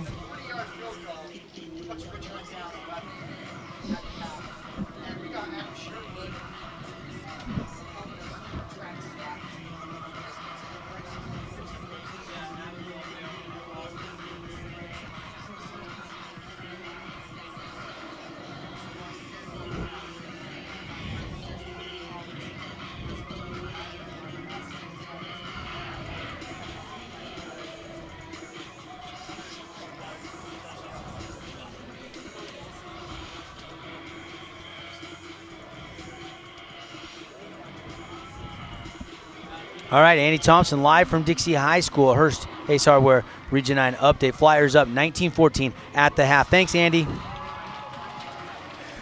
The other game we'll give you just a quick update on, and then we'll dive into highlights from the first half and obviously some Wilkinson statistics. But that is kind of starting to be a shootout up in Tooele, Andy. Bizarre, yeah. Pineview with a 17-0 lead early, but some turnovers have really plagued Pineview. In particular, just before halftime, minute to go in the half, Pineview throws a pick six, and they've gone to halftime 24-17. Pineview up by 7 over the Tooele Buffaloes. So kind of a crazy game and almost a reset after everything that's happened to go into halftime and have it be a 7-point game. Let's take a look at the highlights here from CEC TV, and we started off with some early first quarter action in this one, and there was hardly any passing that entire first quarter, and Nephi Sewell was getting the bulk of the carries, and the electric runner for the Thunder making some plays. But Cody Olson was equally talented, but the Thunder on this wide run stacked him up for no gain. Yeah, Hoppy went low. Another guy came in high and took the ball carrier down. That's perfectly legal, but then right back at you. Good hit there by Damouni and company. And Desert Hills really wasn't a lot going on in the first quarter except for this play right here. As Nephi Sewell with 35-yard run just did not want to go down. You know he wanted to score on that one. Very next play, though, Kaiser fakes to him and takes it in himself. A little spin move there at the goal line. And it's 7-0 Thunder in the early going. And then here is a nice little batted ball by Bundy Sewell, and then a follow goes up high at its highest point, intercepts it, and one play later, watch this throw from Quinn Kaiser right on the hands of Hokinson, and he stretches it out for the score, and it was a quick 14-0 lead at that point. Yeah, it almost felt like it was going to be a blowout as Desert Hills starting to roll on that quick turnover and touchdown. But here come the Riverhawks, Peyton Thomas, the quarterback, with a nice run, and that will set up a touchdown. Later on, Thunder trying to move it. Look at the sack on Kaiser. Thought he could get outside Damouni so quick, and the big hit. And both teams were really trying to get into a flow. And look at this grab. Callister had two great hands plays getting kicks away, but a nice kick return here by Cody Olson. And that really gave Ridgeline an opportunity. They did get a couple of penalties. They kind of got inside the 20, backed them back out. And this was a nice little throwback pass. And you're going to see a penalty that backs them up right at the end of this, a late hit. But they were able to overcome that. Yeah, that actually backed it out to like the 26. But on the very next play, they go downfield. And we thought it was offensive pass interference. They called defense, touchdown, Ridgeline. Yeah, Vaifanua there in the coverage. And then Brock Perry, little jump cut to the outside. Splits a nice little block there by Hokinson and takes it into Ridgeline territory. They took over with 3:49 left in the second quarter, a 14-7 lead. And then Nephi Sewell, a nice little spin move to the inside here. Tough to find him. You really have to keep pursuit and team tackle. Both these teams have talented ball carriers. And then Quinn Kaiser on the hands to Hokinson. That was on 3rd and 19, overcoming a holding penalty. And then Nephi Sewell caps it off with the 6-yard touchdown run right up the middle. 21-7 at this point. Thunder have the lead, but there was still some clock left. And Ridgeline was able to kick a 42-yard field goal as time was expiring. And that is where we are here, 21-10. Desert Hills leading Ridgeline here in the 3AA quarterfinals from St. George, Utah. Take a quick 60-second timeout. When we come back, Wilkinson's stats. We'll break it down for you, and we'll talk second half adjustments here inside the InfoWest Halftime Report. Learn more about your local internet people at InfoWest and InfoWest.com. Back in 60 seconds. Patriotism. It inspires passionate debate, and it's worn like a badge of honor with good reason. Because it means love and devotion for one's country. But what really makes up this country of ours? It's the people. To love America is to love all Americans. This year, patriotism shouldn't just be about pride of country. It should be about love. Love beyond age, sexuality, disability, race, religion, and other labels. Because love has no labels. How long have we been married, dear? For 76 years. He was kind and generous to me before we married, and he was kind and generous to me all these years. We decided on Meals on Wheels because I was getting to the point where I couldn't do all the things that I had been able to do. We're the Spans. America, let's do lunch. Drop off a hot meal and say hello. Volunteer by donating your lunch break at americaletsdolunch.org.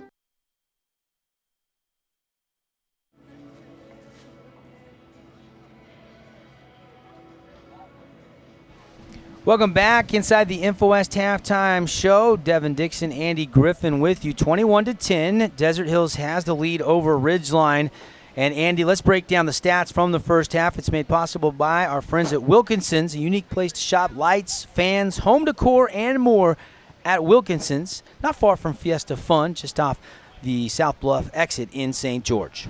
Yeah, Desert Hills has only run 22 plays in the first half on offense. 17 rushes, 129 yards, and then 5 passes, 3 out of 5 total for 36 yards in the passing department. They haven't had the ball a ton, in the first half, and that's been one of the factors, obviously.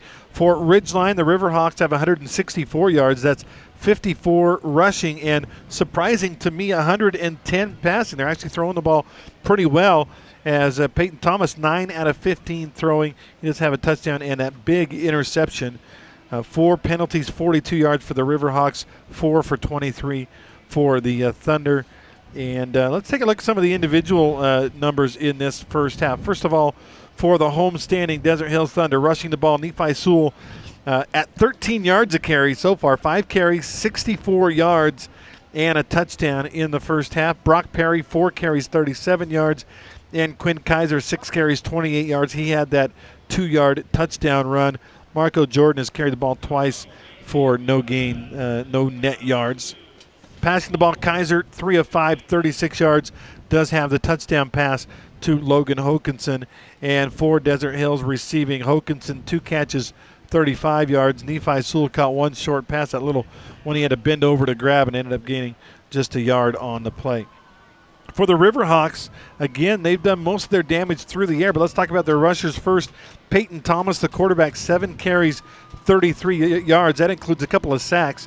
Livani Demooney, we thought we would see a lot more from Demooney. 3 carries, 11 yards is all. And then Cody Olson, 7 carries, 8 yards.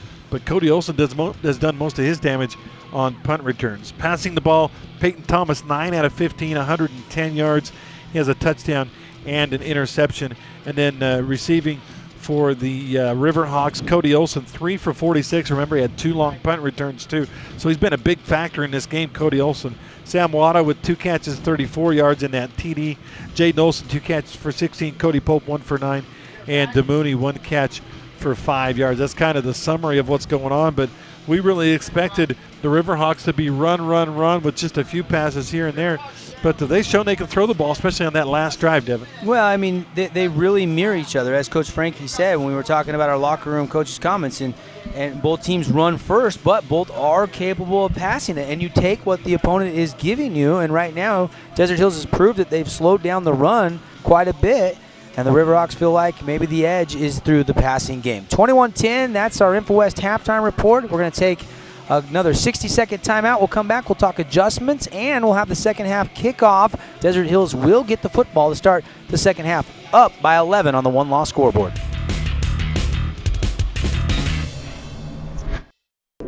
There is a place where young and old make connections, where kids feel like grown-ups, and grown-ups feel like kids. There is a place where beauty arises in contrast, where wonder is universal, and laughter second nature. There is a place where friends find a future, families find each other, and feelings find their home. There is a place. How you doing, Southern Utah? It's a good day to be alive in the STG. I'd have been going nuts. You would have lost your mind. I could not believe he didn't even shake there. He gave him the finger, Devin. Southern Utah's home for the best in sports includes local Region 9 high school games, Dixie State University, the NBA's new look, Utah Jazz, plus the best of the National Football League with the worldwide presence of ESPN to the Devin Dixon Show every afternoon from 4 to 6.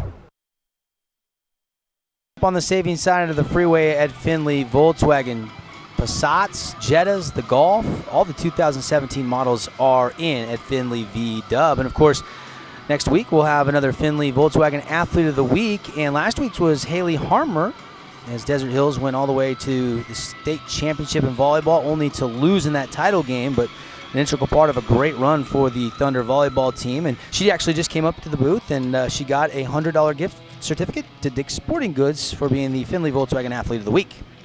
Very, very nice. And what a great team that was, Desert Hills. I think they just kind of got out of their character a little bit in that championship match. I was able to watch it online. It didn't look like the same Desert Hills team except for a little stretch in game 2. And disappointing, obviously, for them to lose that championship match. But they'll be back, and they'll be good. Jill Swaney, a heck of a coach for Desert Hills in the volleyball. A lot of important plays. I thought the tip by Bundy Sewell and the interception by Afalo was huge in this first half. That led to a touchdown. And then Ridgeline to answer and get 3 points and try to swing the momentum back and keep this interesting going to half number 2. Been pretty physical down there. What adjustments for Coach Hal and for Coach Frankie do you see here in the second half?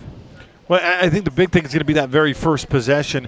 Desert Hills wants to come out. They're going to get the ball first, come out and really dominate the line of scrimmage and go down and get a score. If they do that, if they go down and get a touchdown and it's 28-10, that changes.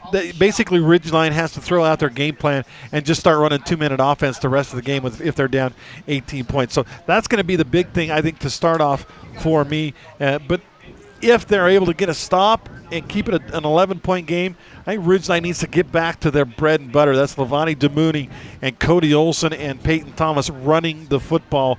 They threw the ball more than they're used to, I think, in the first half. So it can be a very interesting first drive. I think it's going to be huge. Remember, if Desert Hills can put up 30, everybody can take advantage of the Holbrook Asphalt big score to Zerd after the game at 25 Main. Compliments of the leaders in HA5 Asphalt Preservation. Thank you, Holbrook Asphalt. Just 9 points away here at the break. Well, and Dixie looking like they're going to get there. They're at, what are they, 19-14. They just started the third quarter. And Pineview with 24 already at the half. So I didn't know that. I honestly thought maybe none of the games would make it over the 30-point plateau. We might have all. That doesn't mean extra, but it means fans from every school can all go to 25 Main, have a little celebration. You don't get 3, you still only get 1. I expect a big crowd, and I know 25 Main has got a lot of cupcakes ready for everybody to enjoy here in just about an hour of game time action, maybe a little over an hour. And, of course, just reminding you, after our Johnson Pediatric Dentistry postgame show, we will be going back to the studio for a recap and reaction, a look at the brackets, and next week after the completion of all these games. Second half ready to go. Desert Hills will return it, moving left to right. Kick is short and playable and picked up at about the 15-yard line. Brock Perry uses a screen, dancing, and then hit at about the 30-yard line. And Desert Hills will start this drive here in the third quarter from the 29, almost the 30.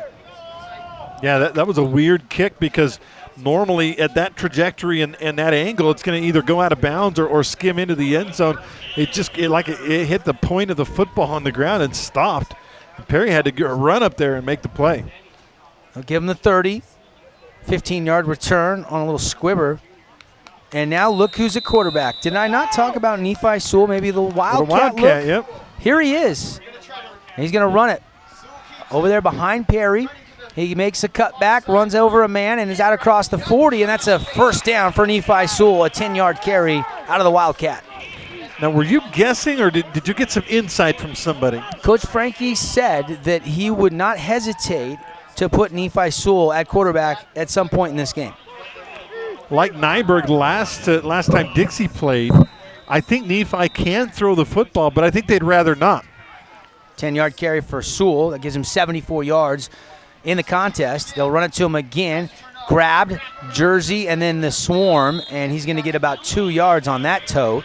That's what it takes to tackle Nephi Sewell, a swarm. Second down and 8. Well on his way to another 100-yard gain. I've got him at 77 so far.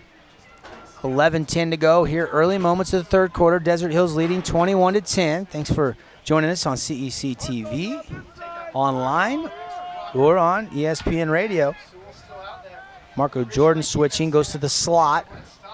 Braxton Porter out there. Now he goes back in motion, fake it, and now Nephi Sewell, read option, has a crease to the 45-40. He could go. He's to the 30, one man to beat. He has the angle. He high steps down to the 15-yard line. Nephi Sewell chewing up chunks of yardage into the Horizon Homes red zone out of the Wildcat.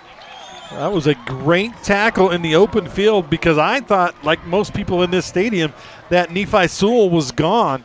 But not only Nephi used the stiff arm, but not only the defender, and I think that was DeMooney, actually hit him, but actually reached down and grabbed his foot as he was falling down. That's a heck of a play, but it was also a heck of a run by Sewell. DeMooney just took a visit to Virginia, and he's also been offered by Boise State. Nephi Sewell has a lot of offers, but with the broken neck, they kind of slowed down last year. I know Weber State SUU are still sticking by their offers, and we'll see if more come. His brother is playing at Nevada and starting as a redshirt freshman. Here's a fly handoff to Marco Jordan. He's running hard. He's pushing over people. He's bowling his way in, and he scores. Touchdown, Desert Hills. Marco Jordan from 15 yards out has pushed up the lead to 27-10 PAT pending.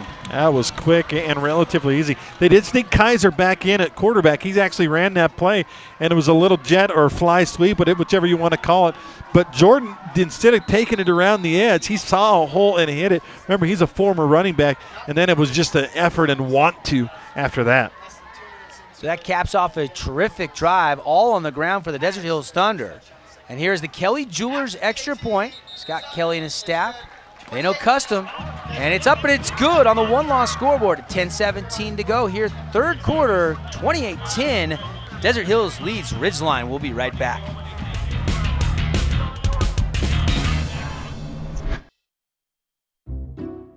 I'll never forget the day our landlord called and said, read your lease. No pets allowed. My owner tells him my dog ate the lease, but that didn't work. And now I'm stuck in a shelter. But this pit bull is ready for a new crib. I'm loving, loyal, and play well with others. So don't be intimidated by all my muscles, because the biggest one I have is my heart. That's right, I said it.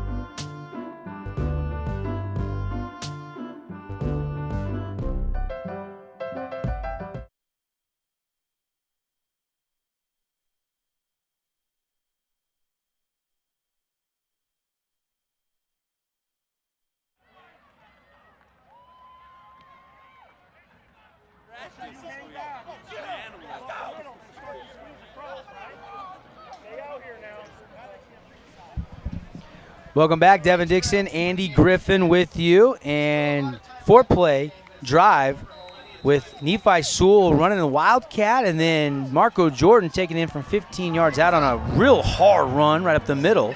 Yeah, Sewell's run covered 42 yards, and Jordan's covered 15. Here's the run back, trying to get all the way to that right side, and everybody stayed in their lanes, and he makes the 20, and that's it. And on the return, that was the return man, Brady Stewart, who we did see come in and spell the quarterback on one play when he had to leave the game. But it's been Peyton Thomas every play but that one. I think his helmet came off. I wonder if they're kicking away from Olson. Cody Olson has had 2 or 3 really long returns in this game. That time they kicked it way to the right with Olson on the left. Important drive here for Ridgeline. Yeah, and like I said, they almost have to abandon their game plan now because they need quicker scores. You can't just run an 8-minute drive here. Hoke in motion. Now they're going to run quarterback to the outside. Peyton Thomas makes a man miss, kind of absorbed the hit and got out to about the 27. Boy, the receiver, I think it was Wada on this side, went in motion and actually started forward before the ball was snapped. I'm looking over at the side judge on this side saying, where's the flag? See, you can see him clearly go forward before that ball is even snapped. That should be illegal motion. Yeah, they didn't call it on Pope, and now second down after pickup about 4. Second down and 6. Twins to either side, handoff to Mooney. Nothing there at all as Bundy Sewell just blew that play up. Bundy's got some choices, SUU, UNLV, among some of the offers he's already collected in his senior season. And it was a straight read option. Didn't really sell the read very well on that play, and nowhere to go. Yeah, I don't know if that really was a read, if he was assigned to give that thing off the whole time. But yeah, a big third down. Ridgeline cannot give the ball right back to Desert Hills because the offense is humming, and in fact, we're going to have a timeout. And Desert Hills is going to take a Hanks Riverwalk Grill timeout, and we'll take it as well. 9 minutes to go here in the third quarter. Thunder leading 28-10. We'll take a 30-second timeout. Back to the action on CEC TV and ESPN Radio after this quick break.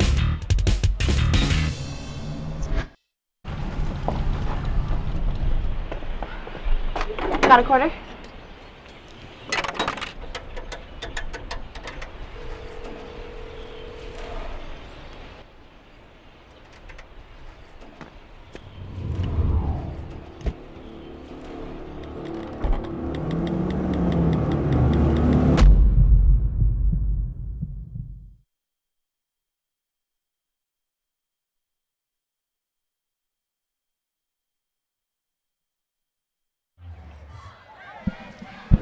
Third down here for Ridgeline. Riverhawks at their own 25-yard line. Peyton Thomas out of the shotgun. To Mooney Offset to his right. He's going to throw. Looking, lets it fly, taking a shot over the middle, and Olsen had it knocked away. Incomplete. Hoppy and Viafanua on the coverage. Oh, that's a great defensive play. Staying off the receiver so you don't get the flag call, and waiting for your opportunity. And Giovanni Viafanua with the beautiful play. And we'll see here on the replay, Devin, watch him wait, and right at the last second, reach that hand in there, make a beautiful play. So often you see those DBs face guard, never turn. He turned and stayed stride for stride in his hip pocket. That is textbook, Andy. For a high school kid to do that. Great job. And he's the one that they got, right or wrong, for pass interference on the Wada touchdown in the first half. And this time he breaks it up. Now the punt return is bobbled, and Hokinson has to go and grab it, and they're going to lose a couple yards back near the 31. If you're going to wave your arm and call a fair catch, everybody standing around you, you better make that catch. That was, I know Coach Frankie down there, I think his heart just went in his throat on that one. Well, that's one thing Desert Hills has not done is turn the ball over today, and that was one of the Camping World keys that Coach Frankie talked to me about yesterday. Yeah. Time of possession, playing a full 4 quarters, offensive line play. And so far, the only turnover of the game came on a batted ball off the hands of Bundy Sewell that was picked up by a follow. Bear River, by the way, has kicked the field goal, so 19-17 over there at Walt Brooks. Dixie holding on, and it's Nyberg, looks like, at quarterback. And it's Nephi Sewell here at quarterback. Out of the Wildcat, fakes to Brock Perry. He's going to go right up the middle. He's got 5, still going. He's got 10, still pushing. He's got 13 yards. Nephi Sewell was hit just past the line of scrimmage, and lots of yak yards again for the senior. Wow. I mean, that's just desire. And it's such a great story, as you talked about, Devin. Here's a kid who had football taken away from him. He thought maybe for life when he broke his neck. And he's a very emotional kid, very spiritual kid, but also a kid with an incredible amount of desire, realizing when something gets taken away and you get it back, you got to make the most of it. It was either Stapley. Somebody had a pancake block there on that last run, too, that was huge. Now they're going to run it to the outside. Sewell gives it up to Brock Perry on the read option, and Brock Perry's going to pick up about 6. And the last play that he kept it was such a good run by Sewell that one thing we didn't notice was had he handed it to Perry, the whole right side was wide open. It could have been a touchdown perhaps, but it was such a great run by Sewell that you can't take away from his decision making, and I think they tried to capture that there, but he gets 6. Sewell, you could see his eyes reading the whole defensive line as he gave that ball, and it was a good decision. Out to midfield, go the Thunder, 2nd down, and a long 4. Still Wildcat. 7:40 to go, 3rd quarter. Desert Hills on top, 28-10 over Ridgeline in the 3A quarterfinals. Here goes Marco Jordan. Give him 5-10, about a 12-yard gain. Marco Jordan, Brock Perry, Nephi Sewell, even a little bit of Quinn Kaiser. These guys all running the ball violently today, and a big chunk picked up again by Jordan. And did you see who was in the hole with him? Watch Sewell right here. As he leads them, he's out there blocking guys and helping Marco get a 12-yard gain. You don't see a lot of quarterbacks leading the block after they hand it off. No, you really don't. You saw a little bit out of Taysom Hill in years past, not as much this year. Well, he's got to keep getting hurt, too. Jordan, fake it to him. Nephi Sewell going to run right up the middle, hit hard from the backside, but pushes him forward. And another big gain of at least 7. And they're knocking on the red zone. Down to the 31-yard line goes this Desert Hills offense, and Nephi Sewell is going to check out of the game for a play. And we're going to blow a little rest on the sideline. The fake wasn't very good. So this is, again, all Nephi Sewell. Well, he came over and sat down. I don't know if he's got a cramp or. Tackle made by DeMooney. DeMooney had 9 sacks on the season coming in, but that was a tackle he had to make 6 yards downfield. Here's the handoff. Perry looking for a crease, going to pop to the outside and turn it upfield. And a productive gain that picks up about 7, and that's another Desert Hills Fabulous Freddy's first down. Well, that's one of those plays. Perry maybe could have popped a big one if he gets a cut back there, but he also maybe gets no gain. So he did the smart thing. He realized down in distance is 2nd down and 3. Let's get it first and see if he cuts back right there. He's got an opportunity maybe to make it a big play, but he also could get stopped for a loss. I think he made the right decision and got that first down. And he just let his offensive line, Jacobson, Stapley, Warner, Timey, and Sewell go to work. That front 5 is starting to get nice pushes at the line of scrimmage for Desert Hills. They lead 28-10 into the Horizon Homes red zone with this run. It's Kaiser, and he's bottled up. He's going to lose yardage. Maybe it was a little early on the red zone comment because he went backwards to about the 25. He might have got back to the line of scrimmage, though. That was pretty well bottled up right at the point of contact. I think it might have been a bad read that time by Kaiser. Should have gone ahead and given it to Perry. Nice tackle by Mason Fafia. Sewell back out there. And there was a flag on the play. I didn't see it. Did you see the signal? They're marching it back against Desert Hills. So yeah, Wildcat again. And here comes Nephi Sewell back into the game. Did not see that penalty at all. They know run is most likely coming. He has not thrown a pass yet. Can they stop Nephi Sewell? He's going to go left, little tuck, and then pops it to the outside. And there's another 10-yard plus run by Nephi Sewell. I think it's his 5th or 6th 10-yard plus run in this game. He's over 100 yards in the contest. Yeah. And Nephi Sewell grabs another first down for the Thunder. Yeah, I got 15, almost exactly 15 yards on that play. And just patience. He's allowing the line, just like Brock Perry did. And look at Panay Sewell, that left tackle, 4-star recruit, maybe the most decorated high school athlete, the most recruited, you could argue, out of Southern Utah, just sealing the edge for his little brother. Yes, that's his big brother, although he's littler. And there's the run to Brock Perry right up the middle, and that one, not much doing. Maybe give him a yard or two on forward momentum. Like Dixie, another turnover in the red zone. Bear River threatening in that case. That would be a big upset, folks. A huge upset. I thought Hurricane played well enough to win up at Bear River last week. They ended up losing 20-13. And now Bear River at Dixie High. They've had an extra week to try to get Mahi and Nyberg some reps at quarterback, but certainly not the same team without Jacob Barber at the quarterback position. Now here's the read option, going to keep it up the middle and going to get down inside the 10, fighting for some yardage. And almost down to the 5-yard line, and that is going to be real close to a first down. It should be first and goal, and it is. Nephi Sewell again picking up another big gain. That was a 7-yard carry from the 12 down to the 5, and now you've got 4 downs to try to punch it in. Desert Hills already leading 28-10. And our game today brought to you by Holbrook Asphalt. And if they score here, any points, everybody gets the free big score dessert at 25 Main. After the game, Kaiser out of the gun. He's going to keep it. He's going to take it up the middle. A little spin move and pushing near the goal line, and it's in. Touchdown. Kaiser's second rushing touchdown. His 3rd total touchdown of this game. And Desert Hills leads 34-10 with the PAT coming up. A B button on your Xbox controller there to spin it. And again, they had a pretty good shot at him. He spins away from trouble, and Kaiser takes it in for 6 points. And the route is on, and the Holbrook Asphalt big score dessert is on. 3rd total touchdown for Kaiser. And here's the Kelly Jeweler extra point.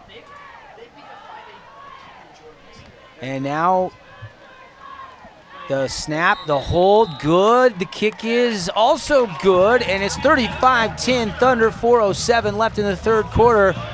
And again, power running. Look at Panay Sewell moving it down. And Kaiser caps it off. We'll be right back here on CEC TV and ESPN Radio.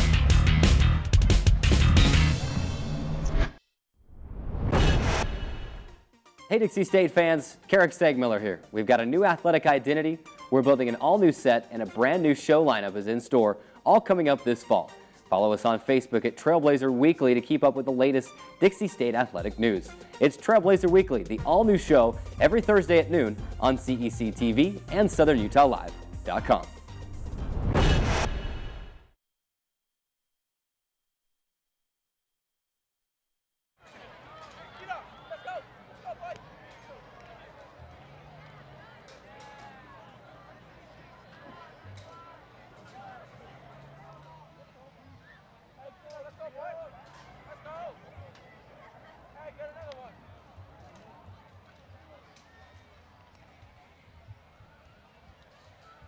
Been watching the Thunder now take their largest lead of the game. It was 21-10 at the half.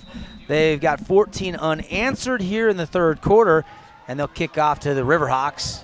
And this one looks to be returnable. and he bobbled it, and it's still loose, and I think that Brady Stewart finally got on top of it right near the sideline. That's actually Cody Olson, excuse me.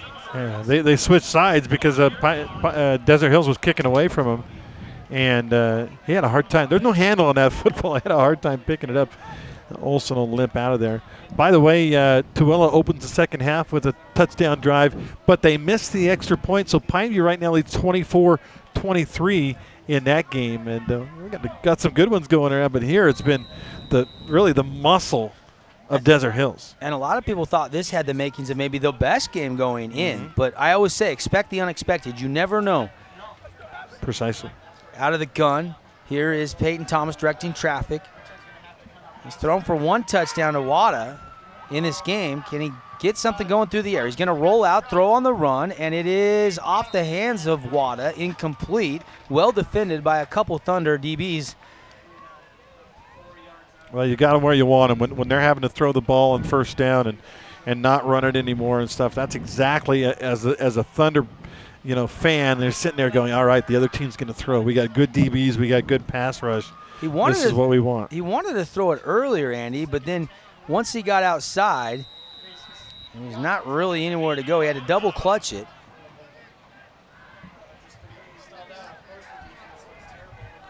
And now here is a second down and 10 from their own 24 Ridgeline. Out of the gun. Empty. No running backs. Taking a shot. It could be intercepted. Hoppy does grab the pick, and he's taken down at midfield. All Thunder, their second turnover of the game. That was just a lob. It was almost a punt. Quarterback got a little bit of pressure and threw it out there, and Hoppy, great job locating the football, finding it and making the easy grab for the interception. Good position defense, but not a great throw at all. Hoppy with the Oski. Still call them Oskies? I don't know that I'm familiar with that one. That's what we call them in high school. I don't know. It's been about 15 years. I wondered where you got that. It's a Royal City thing, huh? Yes, sir. And Hoppy just kind of playing center field. He had a beat on it the whole way. Peyton Thomas really taking a shot, but his receiver was nowhere near that ball. And Hoppy, maybe the easiest interception of the season for him. He's had a few. Yeah, just a lob to him. Kaiser's back in at quarterback, handoff to Brock Perry. Nice little cutback, makes another man miss. Then Panay Sewell just pushes and pushes and pushes him. Big Panay Sewell keeps pushing him. Flags fly, and Panay pushed his running back, Brock Perry, from about the 38 down to about the 33. Interesting to see what the penalty would be if there's a face mask or something, because you can't really pick a holding out of all that mess, can you? No. Hey, call dropped.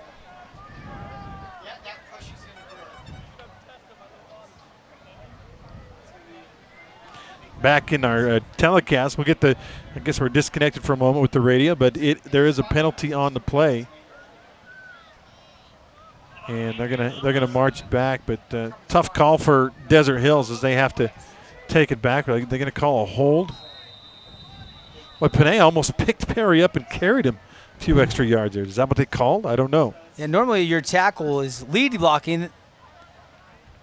That time it was the other way around. So it will be second down and about 6 after the penalty. And here comes Kaiser just about busted that one. Quinn Kaiser, he's kind of fresh. He hasn't had a ton of work. They've been going a lot with Nephi Sewell.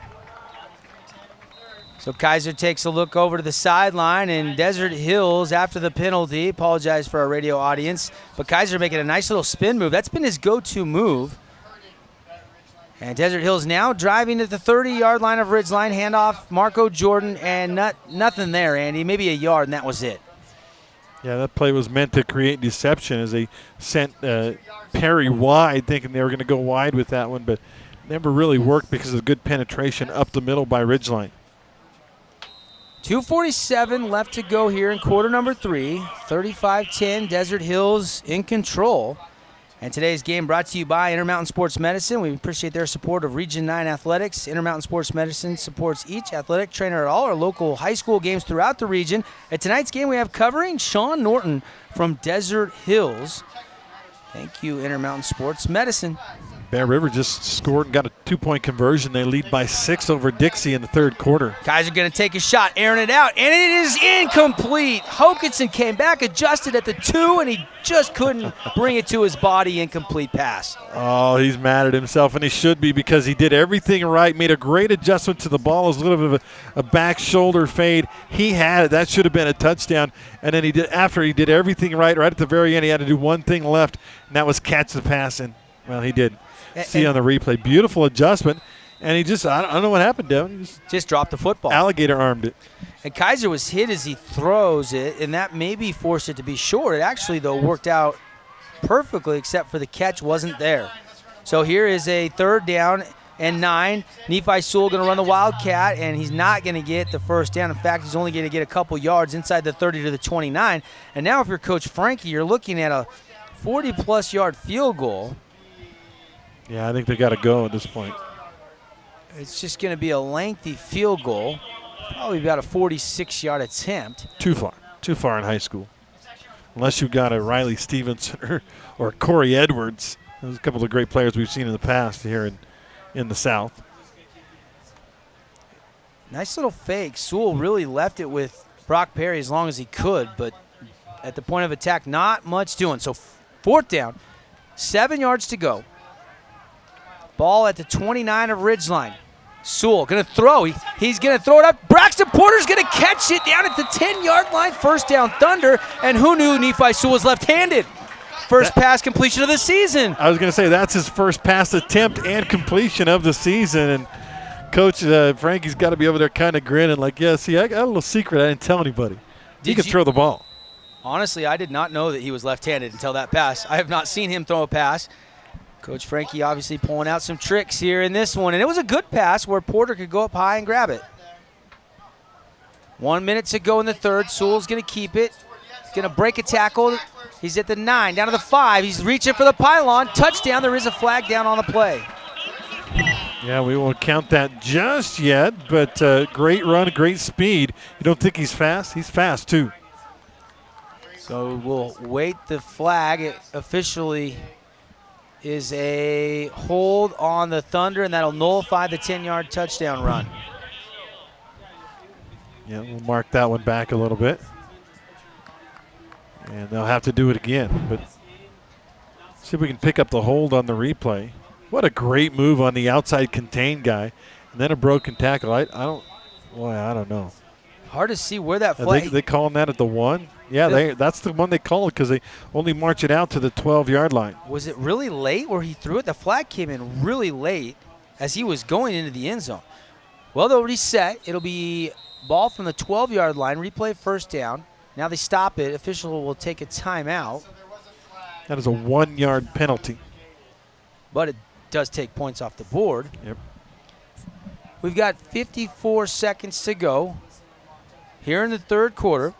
Desert Hills deep in the Horizon Homes red zone. Lance Rigby at Horizon Homes is a builder you can trust with the experience you want.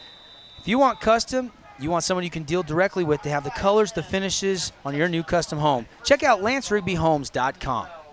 Here's Kaiser out of the gun. He's going to design run it. A flag flies in the backfield. He's going to get to the 10, and that's it. 2-yard gain, and now another flag thrown in the vicinity of what could be another hold.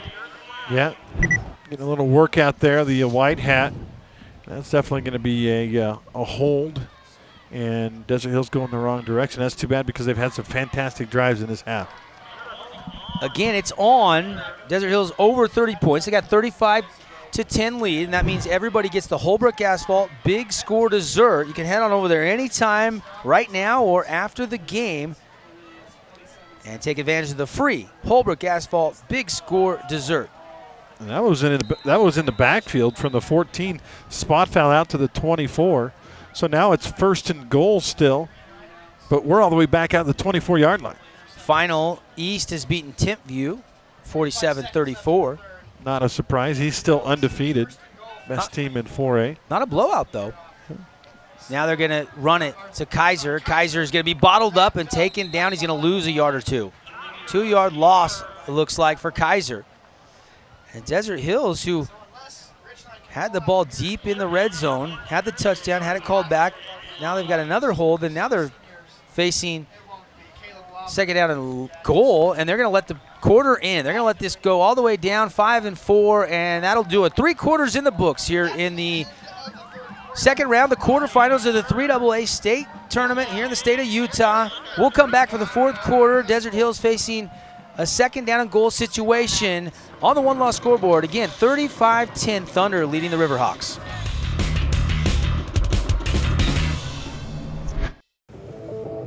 What are you, superheroes? Just 4 brothers who hate bullies and love this city.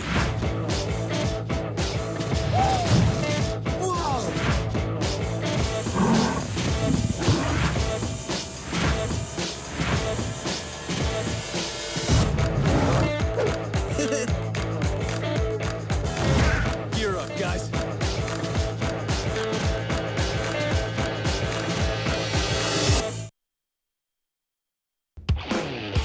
How you doing, Southern Utah? It's a good day to be alive in the STG. I'd have been going nuts. You would have lost your mind. I could not believe he didn't even shake there. He gave him the finger, Devin. No. Southern Utah's home for the best in sports includes local Region 9 high school games, Dixie State University, the NBA's new look, Utah Jazz, plus the best of the National Football League with the worldwide presence of ESPN to the Devin Dixon Show every afternoon from 4 to 6. And stat line, Desert Hills just in the third quarter, 160 rushing yards. It gives them 289 for the game. That was a dominant quarter. Kaiser's going to go double move to Hokinson, and he's got it down to the 1-yard line. Flags fly, and I think this was on the double move, maybe a little bit of a hold by the cornerback, and Desert Hills is going to have third down and goal from the 1. One last thought on the stats before we move on. The Desert Hills defense allowed 3 yards in the entire third quarter. So 160 plus to 3. I think that's tweet-worthy, Andy. Yes. I think that's tweet-worthy, and that's noteworthy, and that's domination-worthy. Sort out the flags, but it's got to be defense on this one. It is, yeah. So the catch will count by Logan Hokinson.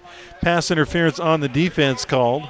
Could have gotten a hold, too, I agree, earlier in the route, but what a catch. I think Hokinson felt like he had to make up for, remember that drop at the other end at the goal line? I think he had to make up for it. He did with a fantastic catch down at the 2-yard line. So now Coach Frankie has 2 plays to punch it in. Now, it's not an automatic first down on pass interference in high school football, so it's still third down at the 1, and Kaiser will be the quarterback.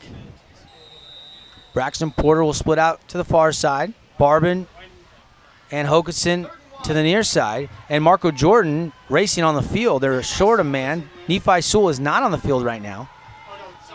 You have to use a timeout probably. And now the play clock looks like it went to 0, and it looks like delay a game against the Thunder, or an illegal substitution. It is a legal substitution against Desert Hills.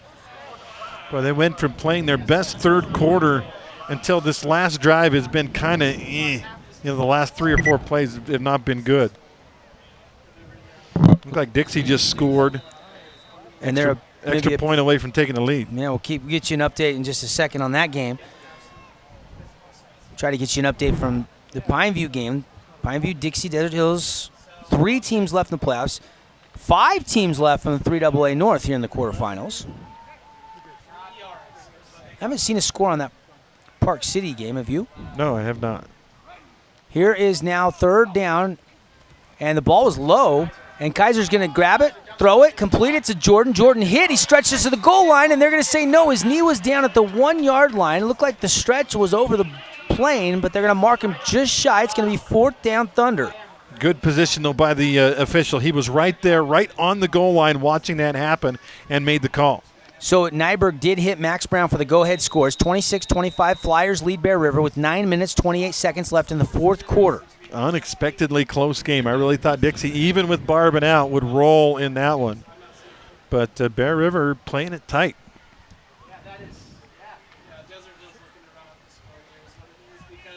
And now Desert Hills, fourth down. They're not going to go for the field goal. And they're going to hand it off to Nephi Sewell, and he's going to walk in untouched. Touchdown, Desert Hills, and he gets flagged for something.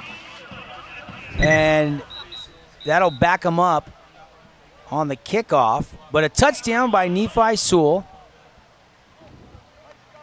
And that one just off the left side, just a big jump cut and walked into the end zone.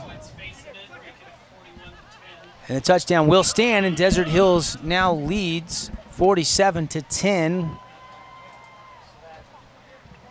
And they'll enforce that unsportsmanlike on Nephi. So he must have said something. He was just, maybe he was nodding his head a little bit. We saw a dunk 2 weeks ago. What a great play that was. Dixie receiver. A dunk that was about 5 months in the making by Josh Topham. And of course, you knew you were going to get the 15-yarder on that one. This one was a lot less. But he actually cleared it with his coach. In fact, he'd been asking him since June, can I dunk it over the goalposts? Uh-oh. What? Nephi's limping, and he hurt himself on chest bump. He's laughing down there a little bit, but I don't think it's a laughing matter. He went up and gave a high chest bump to Kobe Sattywhite, and then came up a little ginger. Here's Callister for the Kelly Jewelers extra point. It is up and is good, and it is 42-10. If you remember a couple of drives ago, though, Nephi came off the field and sat down, and I think I don't see what the flag was for. They called unsportsmanlike on whatever he just did there. For our online audience, it didn't look like much of anything. Handed the ball to the official. I don't know what must have been something said, but he must have said something. He was. I think he's battling some cramps. I think it's a lot warmer than anybody thought it would be out there, and I think Nephi's battling some cramps. Hearst Days Hardware update. After 3 quarters, Pineview leads 31-23 over Tooele. So that game's 38-23. Is that what you had? I have 38-23. That makes more sense. That would be 14 points. 14-point lead? Well, that was 24-23. And Mapungi just took one in from 2 yards out. So okay, I must not have got that last score. This was I was looking at a tweet about 6 minutes ago. Okay, yeah, this is a text from my son, AJ. That is the correct score. So 14-point lead there. Dixie leads by a point. Here, Desert Hills leads by 32. Nice. All the region teams for now are leading. And I still got nothing on Stansbury and Park City, although I would expect Stansbury to be rolling in that game. They beat them by 19 first time around. By the way, that drive ends up being 10 plays, 48 yards. It's 54-0. Stansbury leads Park City. 5:53 left to go in the game. That's kind of what I thought. And thank you for the update. All these updates brought to you by Hearst Days Hardware. Kickoff return out across the 40 to about the 43. And Ridgeline now will take over. But down big here to Desert Hills, and it's been the ground and pound for the Thunder that's been the difference. Their offensive line has started to wear down this team from about midway through the second quarter. 36 carries, 290 yards total for this offense from D. Hills. You say, well, how much of that is Nephi Sewell? Well, he's got 14 carries, 163 yards. He continues more than 10 yards per carry. Dixie just got an interception by Mason Fakahua, so they got the ball back up by a point. Here's a quick throw over the middle. DeMooney grabs it to the 50, down to the 40.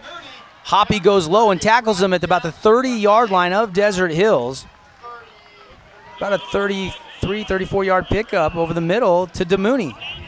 Yeah, it's a scary thing when you see him in open field because he's such a good player. Hoppy had to go low and just hang on all the way down to the 28-yard line. They brought him from the slot over the middle, and they dropped into a zone. It was not man-to-man coverage, and that's why the middle was so open. And now they go to the same play. He catches it, DeMooney, stiff arm, the 15, driving hard down past the 10, depends on the spot, but it should be first and goal, Riverhawks, and DeMooney is a little bit slow to get up. Yeah, he was a little banged up coming into this game. He got hurt in that Snow Canyon game late. You can tell this kid's going to be a next-level kid, though. Levani DeMooney, see the speed, he slow down and then accelerates, and then nice stiff arm. Yeah. I love the stiff arm. Yeah. Do you use that back at Royal City, Dad? If needs be. 9:22 to go here in the fourth quarter. 42-10, Desert Hills leading, but Ridgeline threatening, pass into the flat. It's caught. Cody Olson's going to be taken down at about the 5, pickup of about 3 or 4. Nice hit over there in a big hurry to keep that thing from being a touchdown.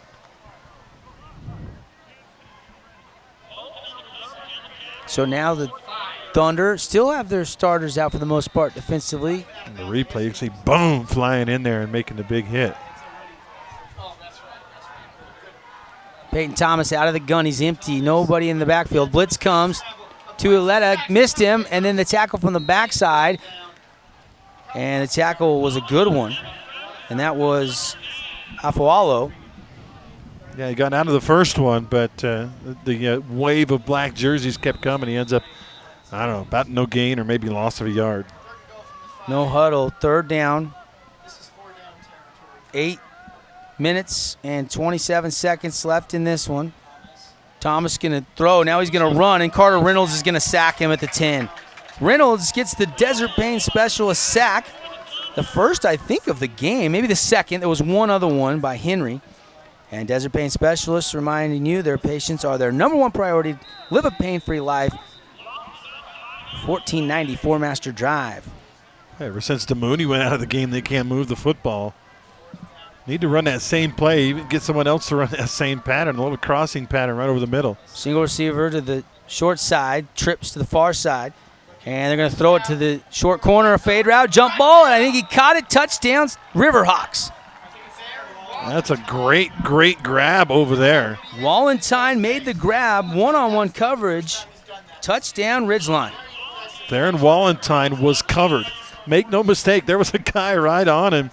He just went up and wanted that ball more and ripped it out of the air. So Ridgeline showing they can still put a drive together. Their first points of the second half come with 7:40 left in the game.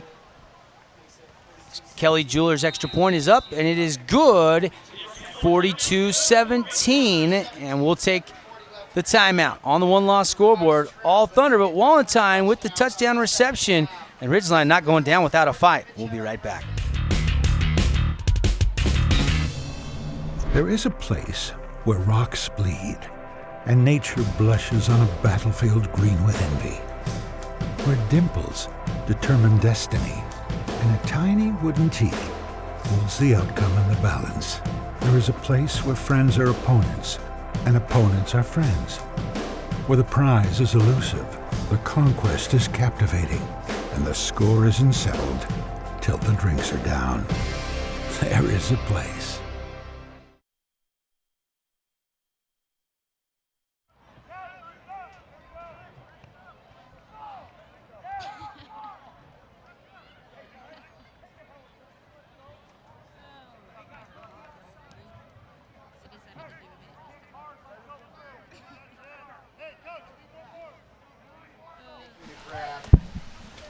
Ridgeline set to kick off or possibly onside kick it down 42-17 after the Wallentine touchdown grab from Thomas. A 6-play, 57-yard scoring drive for Ridgeline and a 10-yard TD catch, and they do pooch it, but it doesn't go 10, and that's going to be a flag. We caught it at about 8, and the officials both officials throw the flag, and they'll have to re-kick it, or can they decline this and accept the ball? Because it was recovered by Ridgeline, I think you have to re-kick. They've tinkered with this rule over the years. It used to be you could re-kick it, and you could re-kick it 100 times. And then they changed it to you get 2 shots at it. And I think they're going to have to re-kick it. Yeah, I think you're right. So they'll set up here for Ridgeline's already brought, here we go. Ridgeline had actually brought their defense out, and they were ready to go ahead and play defense, but the official says no. Well, they're going to give the ball to Desert Hills and then mark off the penalty. Wow. But it was clearly recovered by Ridgeline. Yeah. At a legal touch, maybe it's dead ball, and then the Thunder can accept the penalty on the dead ball. Desert Hills never actually had possession. That's why I don't understand that. I'm with you. So Kaiser and the offense come out, and they just want to run the clock. That's what they've been doing pretty much all day long. Brock Perry going to shoot through the left side behind Panay Sewell. He's going to get down inside the 25-yard line, all the way down to about the 23, and that's going to be a 10-yard gain and a fabulous Freddy's first down. Fuel it up, wash it down. You and your car will always be fabulous. 2 Southern Utah locations.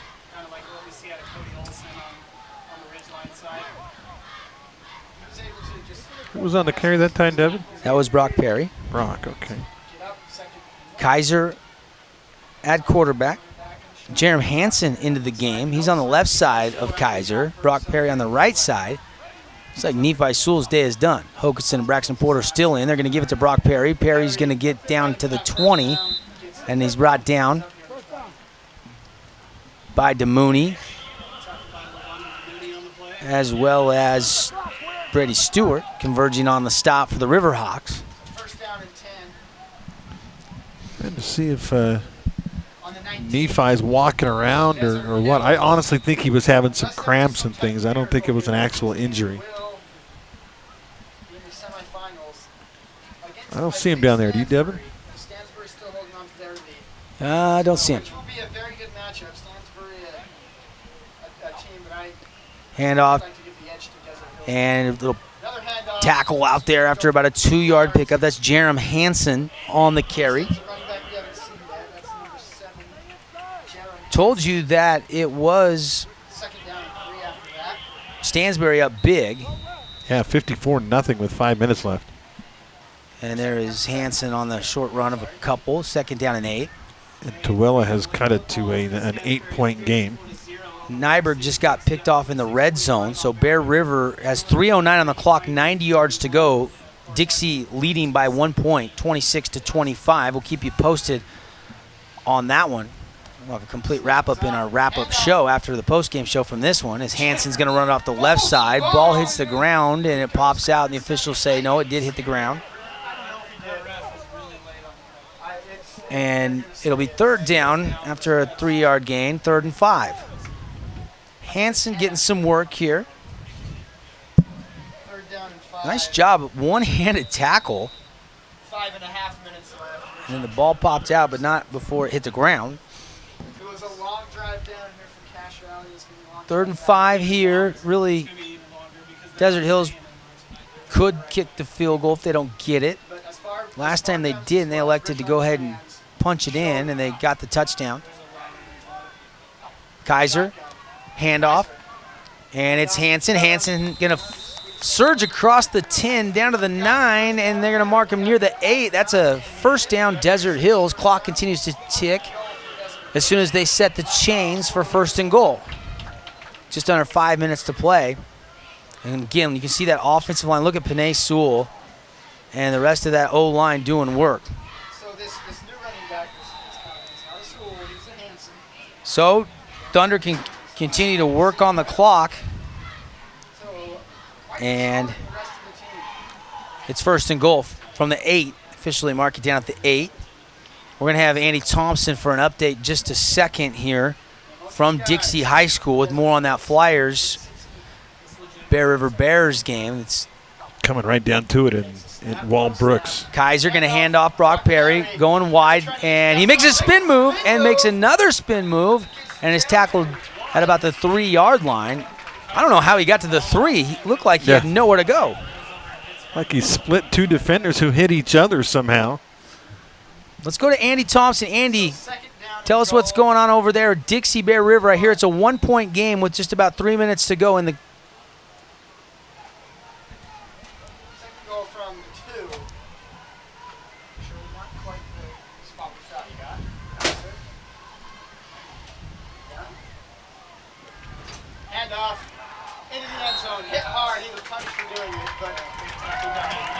All right, keep us posted. Andy Thompson there, and Jerem Hansen here. Touchdown.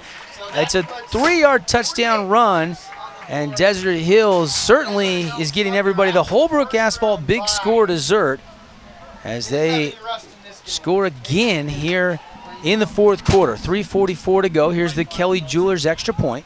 Still only get 1 cupcake, but man, what an offensive second half by the Thunder, running the ball and dominating the line of scrimmage. Remember, Devin, early on we were talking about the 8 guys that go both ways for Ridgeline and how they might get tired late in the game. I think we saw that come to fruition in this game. It is good on the Kelly Jeweler extra point, and there's the run by Hansen. Jerem Hansen and all Desert Hills. They're moving on to the next round, 49-17 on the 1-loss scoreboard. And we'll keep it right here. Andy, your reaction to Bear River with possession. A chance to drive down the field and potentially beat the 3AA South #1 seed. Well, they want to be the uninvited guest up there in Rice Eccles, and they are a scrappy team. They got down to Hurricane and kept fighting back and fighting back and fighting back. But I am really surprised that Dixie's defense hasn't played better in this game. I thought they would shut them down, maybe even shut them out. So the Thunder build on their lead here. It's 49-17. It is a final from Stansbury 54-zip. Also, Springville that Dixie opened the season with this year in a close loss has moved on to the semifinals in 4A.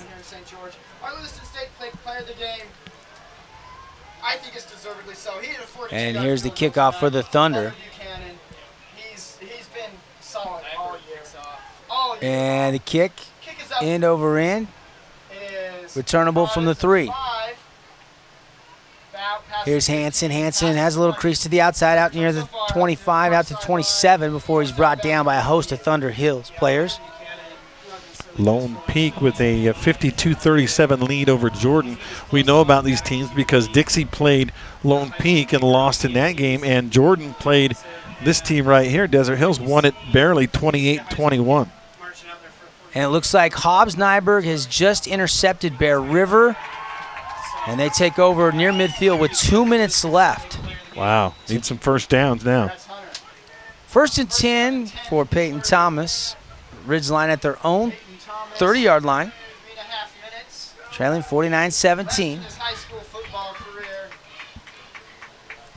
And here's the senior, going to run it right up the middle. Design quarterback draw, has some room out to the 40. Up to midfield, cut back, and down to the Desert Hills 45-yard line. Good running from Peyton Thomas. Yeah, a couple younger players in now for Desert Hills. Sorry, that's Brody Stewart. They did make a change at the QB, and Stewart showing you he can run it a little bit as well, though, Andy. He looked every bit as quick as Thomas, didn't he? And he's the junior. I would expect he would be the guy for them next year. Stewart going to run the same play to the 40. Breaks outside of the 35-30. Turns on the Jets down to the 20. Inside the 10. Knocked out of bounds.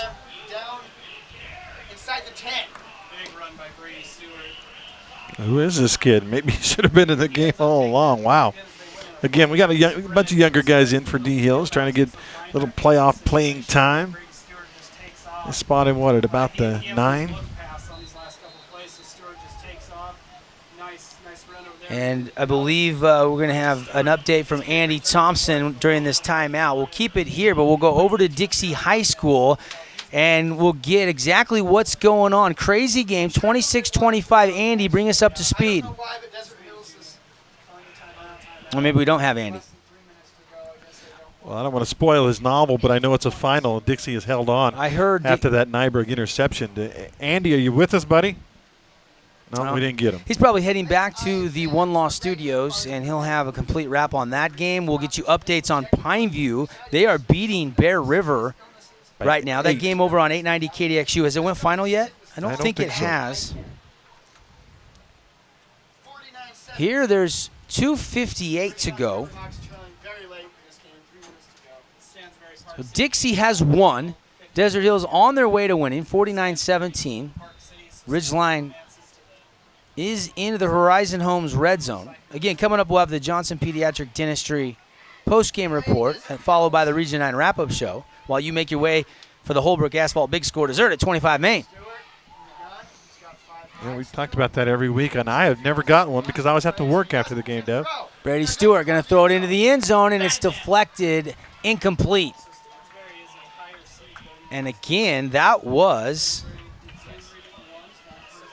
Mr. Villafanua, Giovanni Villafanua, with another breakup. I like the way that kid plays cornerback. Doesn't interfere, watches the football, gets it, get the head around, and then punches that thing out of there. 2nd down and goal, just inside the 10. Brody Stewart going to throw over the middle, and Wada grabs it down at the 1, it looks like. 3rd and goal. Nice throw, nice catch. Wada with the good hands. He's going to look a second to the middle and then go to the slant on the outside coming behind, and Wada with a great catch in traffic. Stewart now goes under center, I formation. He pushes it in. Touchdown, Riverhawks. Oh, fitting that Stewart takes it in because he was that drive. He really did a fantastic job. They're not going to win this game, but got to feel good about that. Yeah, promising quarterback next year as Peyton Thomas is a senior. Brady Stewart, only a junior. A little glimpse at the future. And here is the Kelly Jewelers extra point. And the kick is away, and it is up, and it is good. And it's 49-24. Desert Hills with the lead. We'll take a timeout, come back for the finish. 2:20 on the Air Care Professional Heating Cooling Clock. Right after this, Thunder in control. Look at you. You're at the top of your game. You're unstoppable. Nothing can throw you off track. Wait, is that your car? Uh-oh. Yeah, I saw that coming. That will throw you off track. You're looking at around 10 grand in fines, legal fees, and increased insurance rates. Let's try this again. Smart move. Because buzz driving is drunk driving.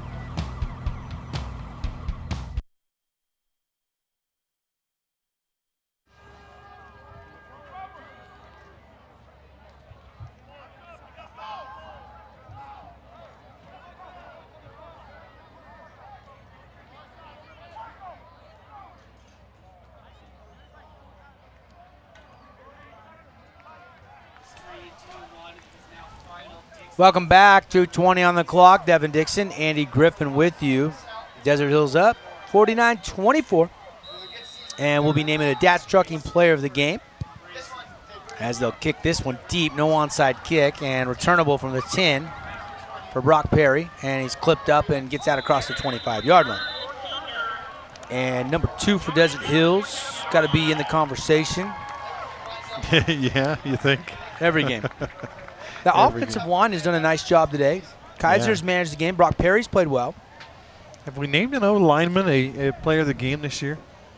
I have not.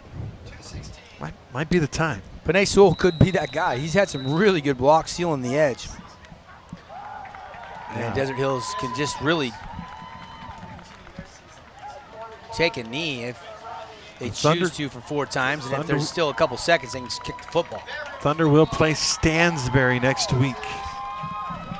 Stansbury coming off a dominant performance against Park City. What a war that's going to be. We'll have that for you. They'll run it and clogged up and a loss there on the carry. That was a newcomer. First time we've seen him get a tote. That's Hohen Stash. And fun for that young man to get a tote in a quarterfinal game at home. But a good job of penetration and nowhere to run.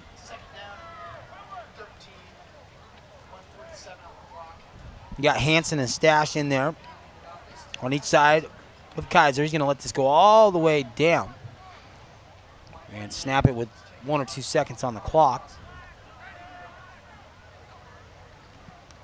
Handoff. Hansen cuts back and gets a yard or 2. Back to the original line of scrimmage, and it'll be 3rd down and 10. And Ridgeline going to come up short here against Desert Hills today. For a new school, though, to make it to the quarterfinals, their first season, get a shutout win over Snow Canyon last week, they got a lot to build upon.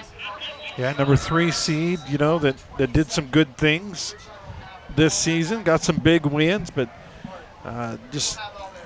they could have been a 1 or 2 seed, lost 2 close games, a 1-pointer to Tooele, and I think it was ended up being a 6 or 7 point loss to Stansbury. But this is a good team. Their depth is something they're going to have to work on because you really saw Desert Hills take over in the second half, and the Thunder will take a timeout with 37 seconds left. And 3rd down. We don't have a final yet from Pineview. Last we heard 38-30 with about 7 minutes left. Just waiting to kind of see how that one plays out. If you're looking for that game, that's over on 890 AM for those of you listening in your radio locally. Mike McGarry calling the action. Maybe we can get one of our producers back in studio to poke ahead into that other studio and find a score for us, because we do not know. We know Pineview led 31-23 at the end of the third quarter, but since then both teams have scored in the fourth. And last report, 38-30. Still a one-possession game. Here, all Thunder, 49-24. And they go into bunch formation here to take a knee on it.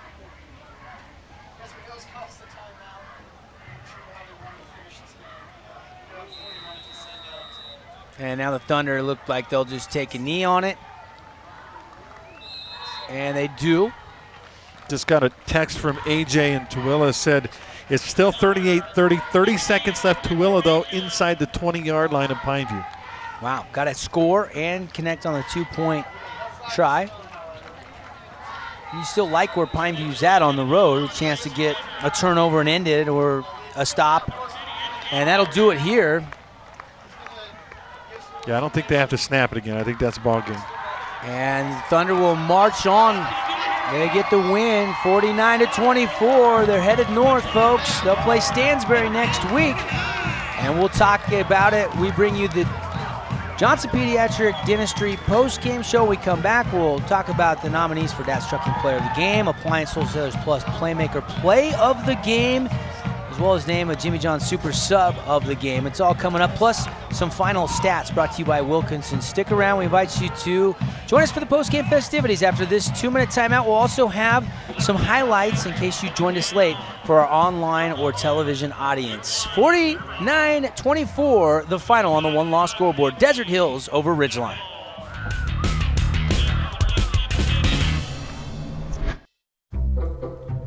They call me Maxie, but I prefer tripod. I was your above-average four-legged homie, and then wham-bam minivan. Some people pity me. Now that's lame. I still run, fetch, and swim. And the ladies love me. I'm the ultimate wingman. Just don't ask me to high five.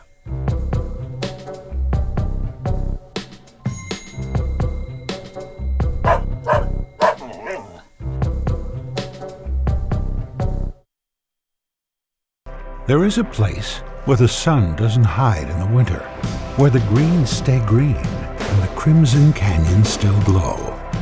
There is a place where dimples determine destiny, and a tiny wooden tee holds the outcome in the balance. There is a place where we drive for show, putt for dough, and settle the score with another round. There is a place.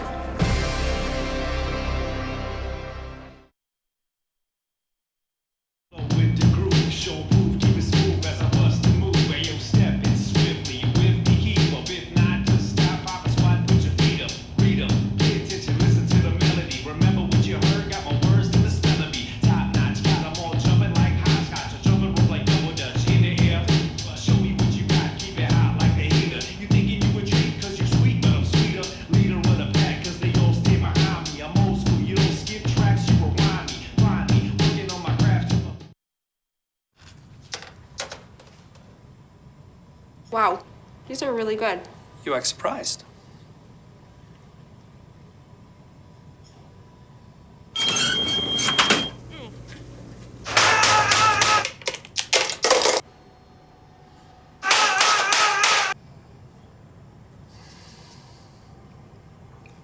Practice makes perfect. You don't have to be perfect to be a perfect parent. There are thousands of teens in foster care who don't need perfection. They need you.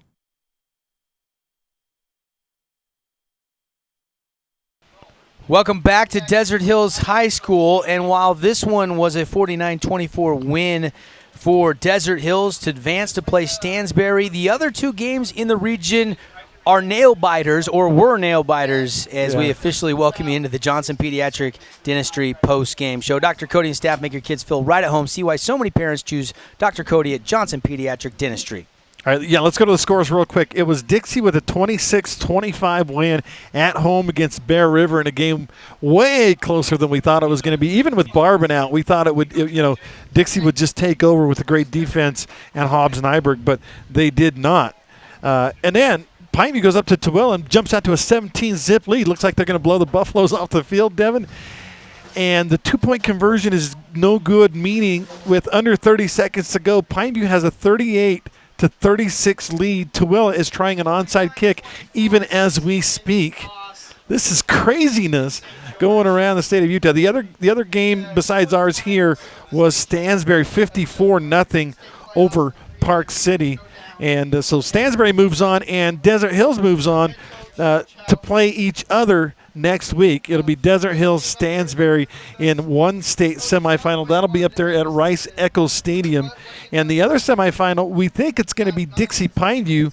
But Pineview has to recover that onside kick and try to kill the last few seconds off the clock in a great battle over there. Yeah, no doubt. Exciting games, and Andy Thompson will try to bring in Coach Gifford from the Pineview game for reaction. Andy will give you a full recap of the Dixie Flyer 1-point victory, and we'll try to get some post-game audio for you from this game as well as the Thunder get the win. Well, let's take a look at some of the highlights from this game in case you tuned in late, as a lot of running plays in this one, folks. And we'll get you some stats brought to you by Wilkinson's. But Nephi Sewell, definitely one of our top choices for the Nats Trucking Player of the Game, and it shows you a little running ability right there. But other guys were also very good on the ground, but more of Nephi Sewell breaking that one off on the read option and taking it the other way down inside the 15-yard line.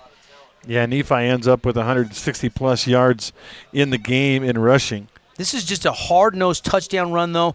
Desert Hills, you get down there with the Wildcat, and then Marco Jordan, 15-yard touchdown run, and Desert Hills builds on that 21-10 halftime lead. Then, the plot thickens. I know we go through highlights, but Tooele just recovered the onside kick. Oh, wow. We'll keep you posted on that one. And Marco Jordan, more ground and pound. They continue to use Nephi Sewell in the Wildcat. Watch him here. Boom.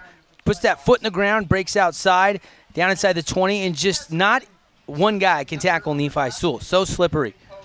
And then Quinn Kaiser takes it in. Quinn Kaiser had a lot of touchdowns, a couple rushing, another one passing in this game. And then this was Ryan Hoppy with the interception. Yeah, that's kind of the beginning of the end for the folks from Ridgeline, as Desert Hills just kind of puts this thing in the old hip pocket.